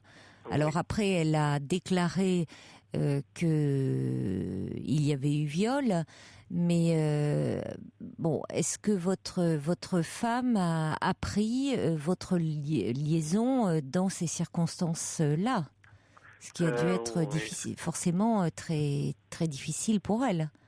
Bah bien sûr. Très pénible. Ce que j'ai expliqué plusieurs fois, donc elle m'a pardonné. Elle vous a pardonné. Voilà, elle m'a pardonné, donc on a aucun problème au niveau de ça. Mais bon, j'ai du mal en fait, voilà, j'ai du mal à supporter tout ça, ce qui s'est passé, donc. Qu'est-ce que vous avez le plus de mal à supporter, Kamel? Le fait, Caroline, le fait de voir mon nom sur les journaux et tout ça, donc ils m'ont humilié en quelque sorte, ils m'ont salé en quelque sorte. Oui. De voir mon nom sur les journaux, de me retrouver dans un endroit pareil où j'ai pas ma place là-dedans. Oui. Voilà quoi. C'est-à-dire ces 2 mois ont été difficiles d'incarcération au milieu des autres détenus. Oui, c'est 2 mois d'enfer en fait. Voilà. Moi qui ai l'habitude d'avoir une vie normale, du jour au lendemain, je me retrouve derrière les barons et tout. Qu'est-ce qui a été le plus l'enfer pour vous là-bas outre effectivement la privation de liberté et j'imagine on peut imaginer de se retrouver comme ça emprisonné alors que vous saviez que vous n'aviez rien fait pour une faute que vous n'aviez pas commise. Voilà, c'est ça qui fait plus mal, c'est quand on est là-bas, on est innocent, parce que quand on fait quelque chose, on assume, là, c'est autre chose. Mais là, je me retrouve dans un endroit, supporté déjà je me retrouve parmi les prisonniers qui connaissent pas la vie extérieure, donc il n'y a même pas de dialogue, donc c'est très difficile à vivre. La plupart des anciens toxicomanes, la plupart des personnes âgées qui ont commis des viols et tout ça sur leurs petites filles, etc. Sur les enfants, oui. Voilà, alors moi, en tant que père de petites filles, donc j'ai pas supporté ça déjà, de voir ça. Malheureusement, on est obligé de vivre avec, parce que vis-à-vis de la justice, on est considérés tous de la même manière, quoi. C'est ça qui est malheureux. Donc je me retrouve avec ce traitement là-bas psychiatrique et tout pour pouvoir supporter tout ça. Oui. Après, quand je suis sorti, j'avais du mal à abandonner le traitement. Oui. Ensuite, suite après à la reprise du travail, mon patron, il m'a pas arrêté mon contrat, il m'a juste suspendu le contrat. Donc je reviens, je le remercie d'ailleurs. Oui, donc il a été compréhensif. Il a compris que vous aviez été victime d'une erreur judiciaire finalement. Voilà, tout à fait. Donc parce que c'est heureusement d'ailleurs parce que j'ai perdu mon premier boulot suite à ça. C'était en 2006, j'ai perdu mon premier travail suite à ça. J'étais licencié tout de suite à la garde à vue, quoi. Ah, et vous en avez retrouvé un entre-temps? J'ai retrouvé un autre entre-temps. J'ai pas attendu en fait. Votre premier employeur, lui, après, quand vous avez été placé en garde à vue, vous a licencié. Elle m'a licencié tout de suite après. D'accord. Oui. Donc ça a été lourd de conséquences quand même. Hein. Voilà. Elle m'a pas attendu du tout. Oui. Donc entre-temps, vous avez retrouvé un emploi et là, votre deuxième employeur, lui, vous a fait confiance. Ah lui était persuadé. Et vous a repris. Il était persuadé, voilà. D'accord. Mon innocence, voilà. Bon. Donc finalement, il y a quand même entre votre employeur qui vous fait confiance, qui vous renouvelle votre contrat, votre femme qui vous pardonne, vous dites cette liaison, qu'elle apprend dans des circonstances dramatiques. Parce que j'imagine quand la police ou la gendarmerie débarque chez vous pour vous dire que vous êtes placé en garde à vue, c'est d'une extrême brutalité. Ah, tout à fait, oui. Donc finalement, elle est à vos côtés. Il était toujours à mes côtés. Suite à la garde à vue en 2006, il était toujours à mes côtés. Et la dernière fois, donc, suite au jugement, je suis allé à la barre libre. Je suis allé tout seul. Donc, c'était le jour de l'anniversaire à ma fille en plus. Donc, il m'a attendu l'après-midi pour que je revienne à la maison. Finalement, voilà, j'ai passé la nuit derrière les barreaux. Donc, ça qui l'a choqué le plus, quoi. Mm-hmm. Voilà, surtout, j'ai ma fille qui souffre aussi de ça. Parce que quel âge elle a, votre fille? Elle a 5 ans. 5 ans. 5 ans, voilà. Elle était toujours à mes côtés, voilà, quoi. Donc après, du jour au lendemain, je suis parti comme ça, quoi. Donc, elle était toute petite. Elle avait, à ce moment-là, elle avait quel âge? Elle avait 2006, donc. Quand c'est passé, elle avait 2 ans, 3 ans. Oui, elle 2 était ans et toute demi à peu près. petite. Oui.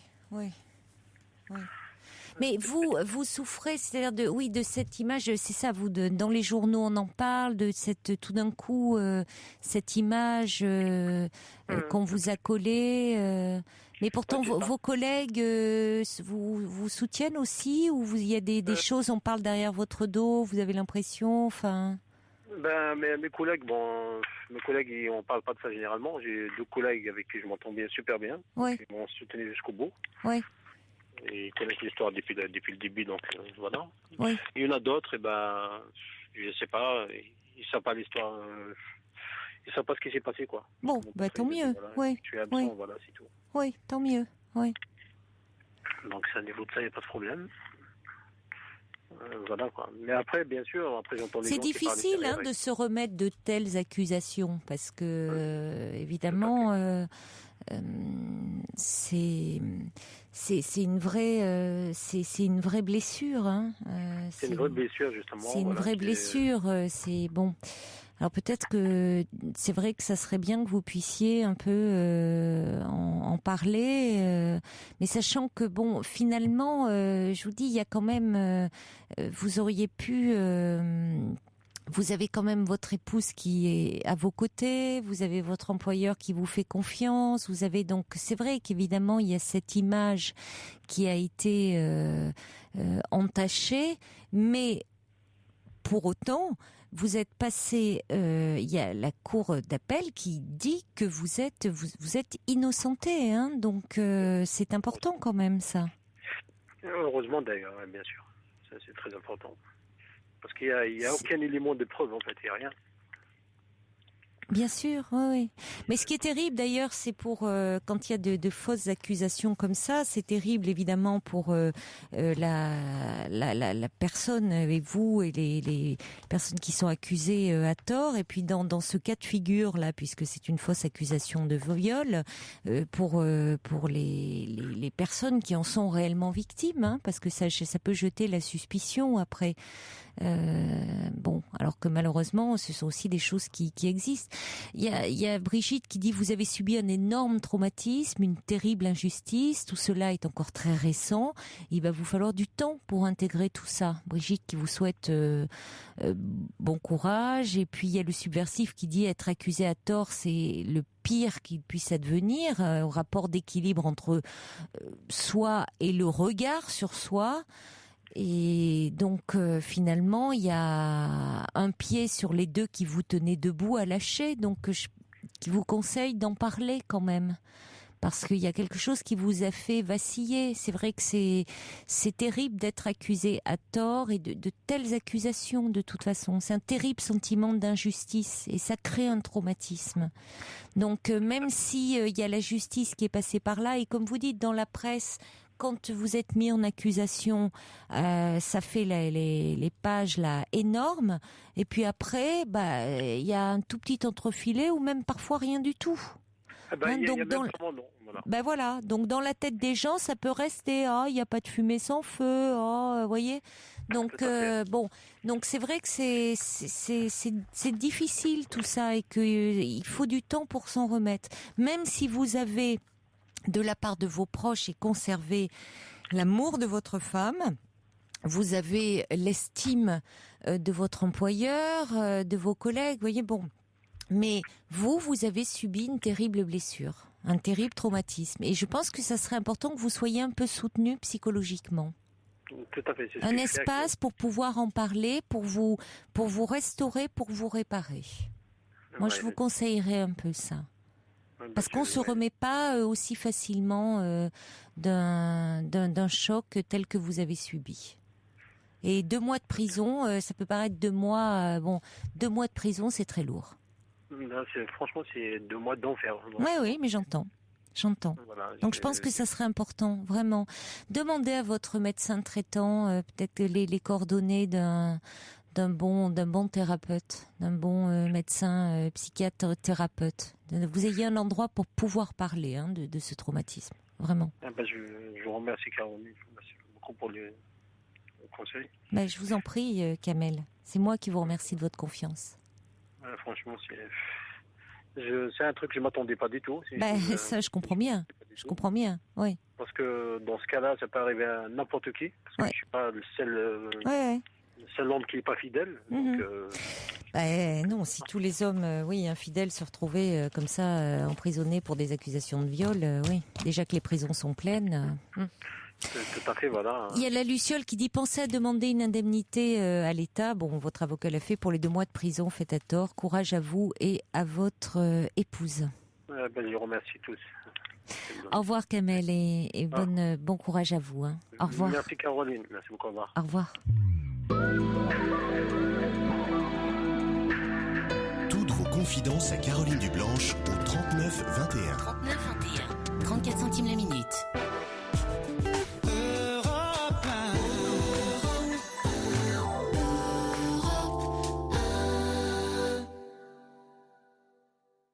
On accueille maintenant Michel. Bonsoir Michel. Bonsoir Caroline. Bonsoir. Après ce drame, ma petite histoire va vous paraître un petit peu... je suis très très émue pour ce monsieur, je lui souhaite de se remettre. C'est gentil, merci. Oui, c'est vrai que c'est difficile. Justement, ça va nous faire du bien, votre petite histoire animalière, Michel.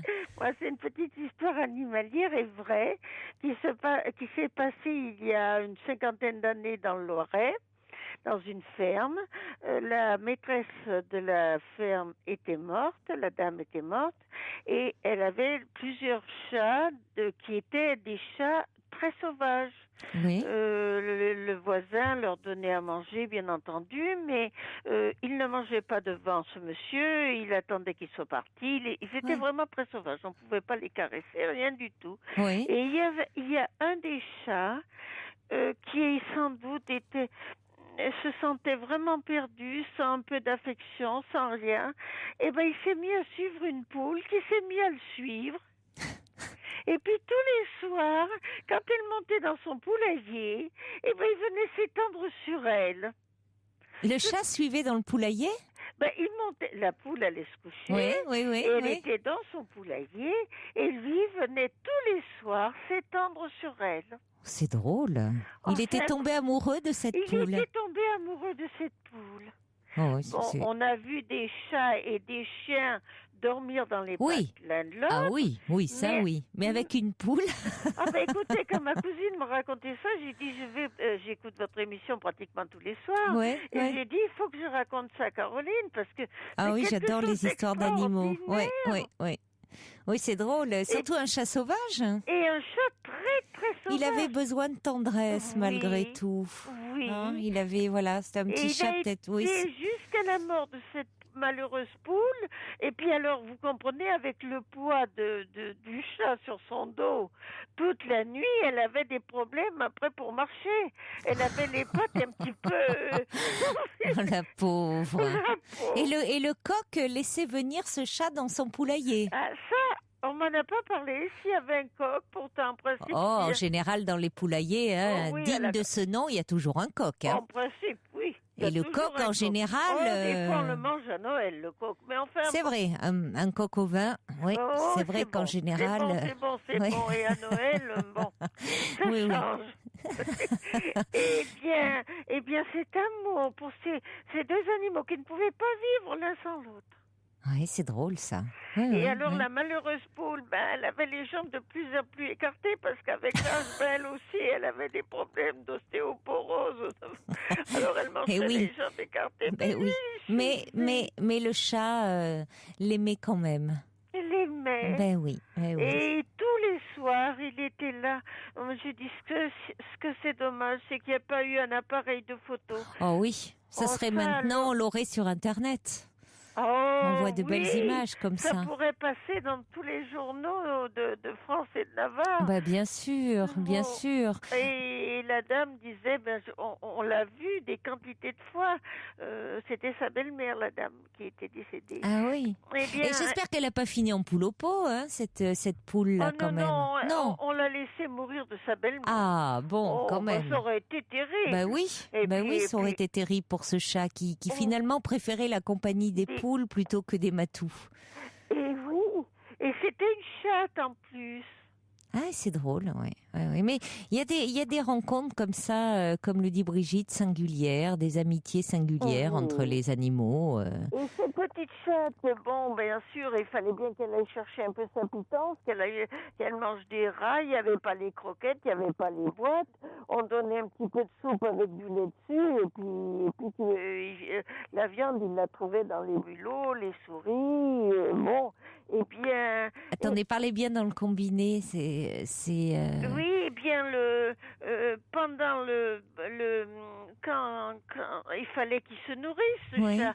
Donc il y avait des moments où ils n'étaient pas ensemble. Mais elle aussi, elle allait picorer. Eh bien, elle mangeait des vers, elle mangeait des cailloux pour que sa digestion se fasse. Et bien, lui, il est toujours resté là, fidèlement, et la petite chatte avait fait des petits. Et alors, ma cousine m'a dit, il faut que je garde un petit chat en souvenir de cette chatte extraordinaire. Alors, je vais essayer. Eh bien, je sais pas, elle a dû faire ses petits dans des fagots ou je ne sais quoi, et elle a abandonné ses petits. Elle n'a jamais retrouvé, ma cousine n'a jamais retrouvé les petits qu'elle avait fait, qu'elle avait vus même, et elle aurait voulu en garder un. Eh ben, la chatte a abandonné ses petits pour rester fidèle à son amour.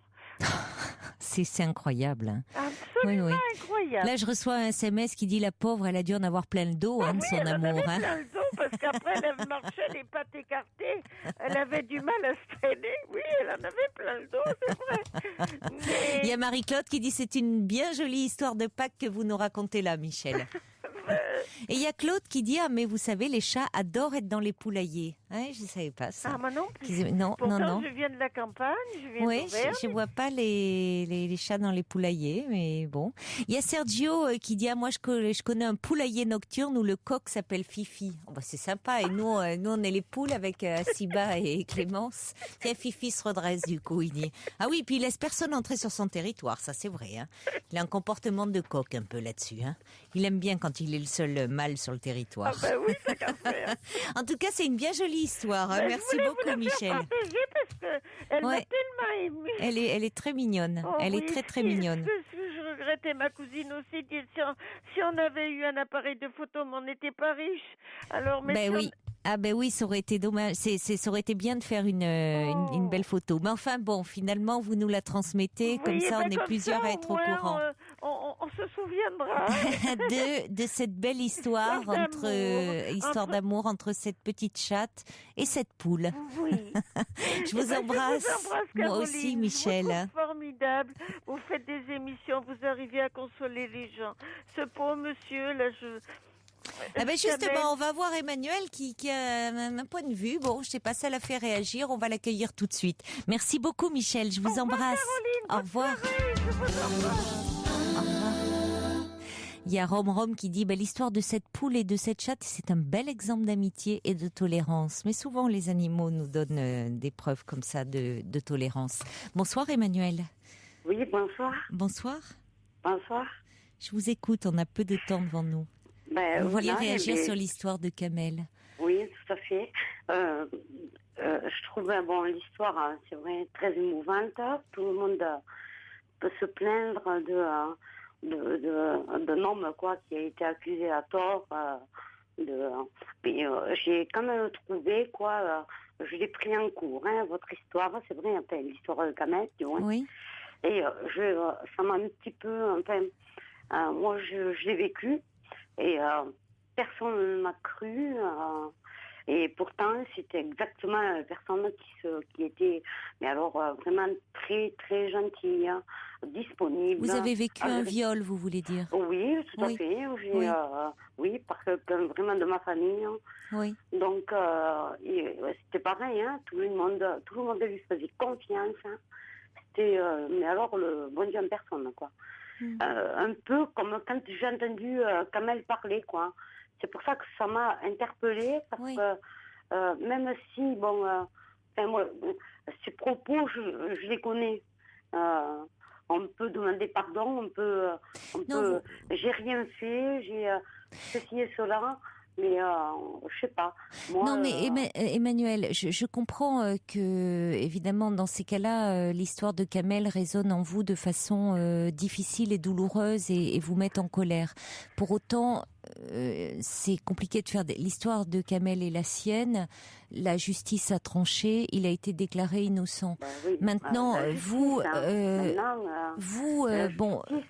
cet homme a été déclaré innocent également?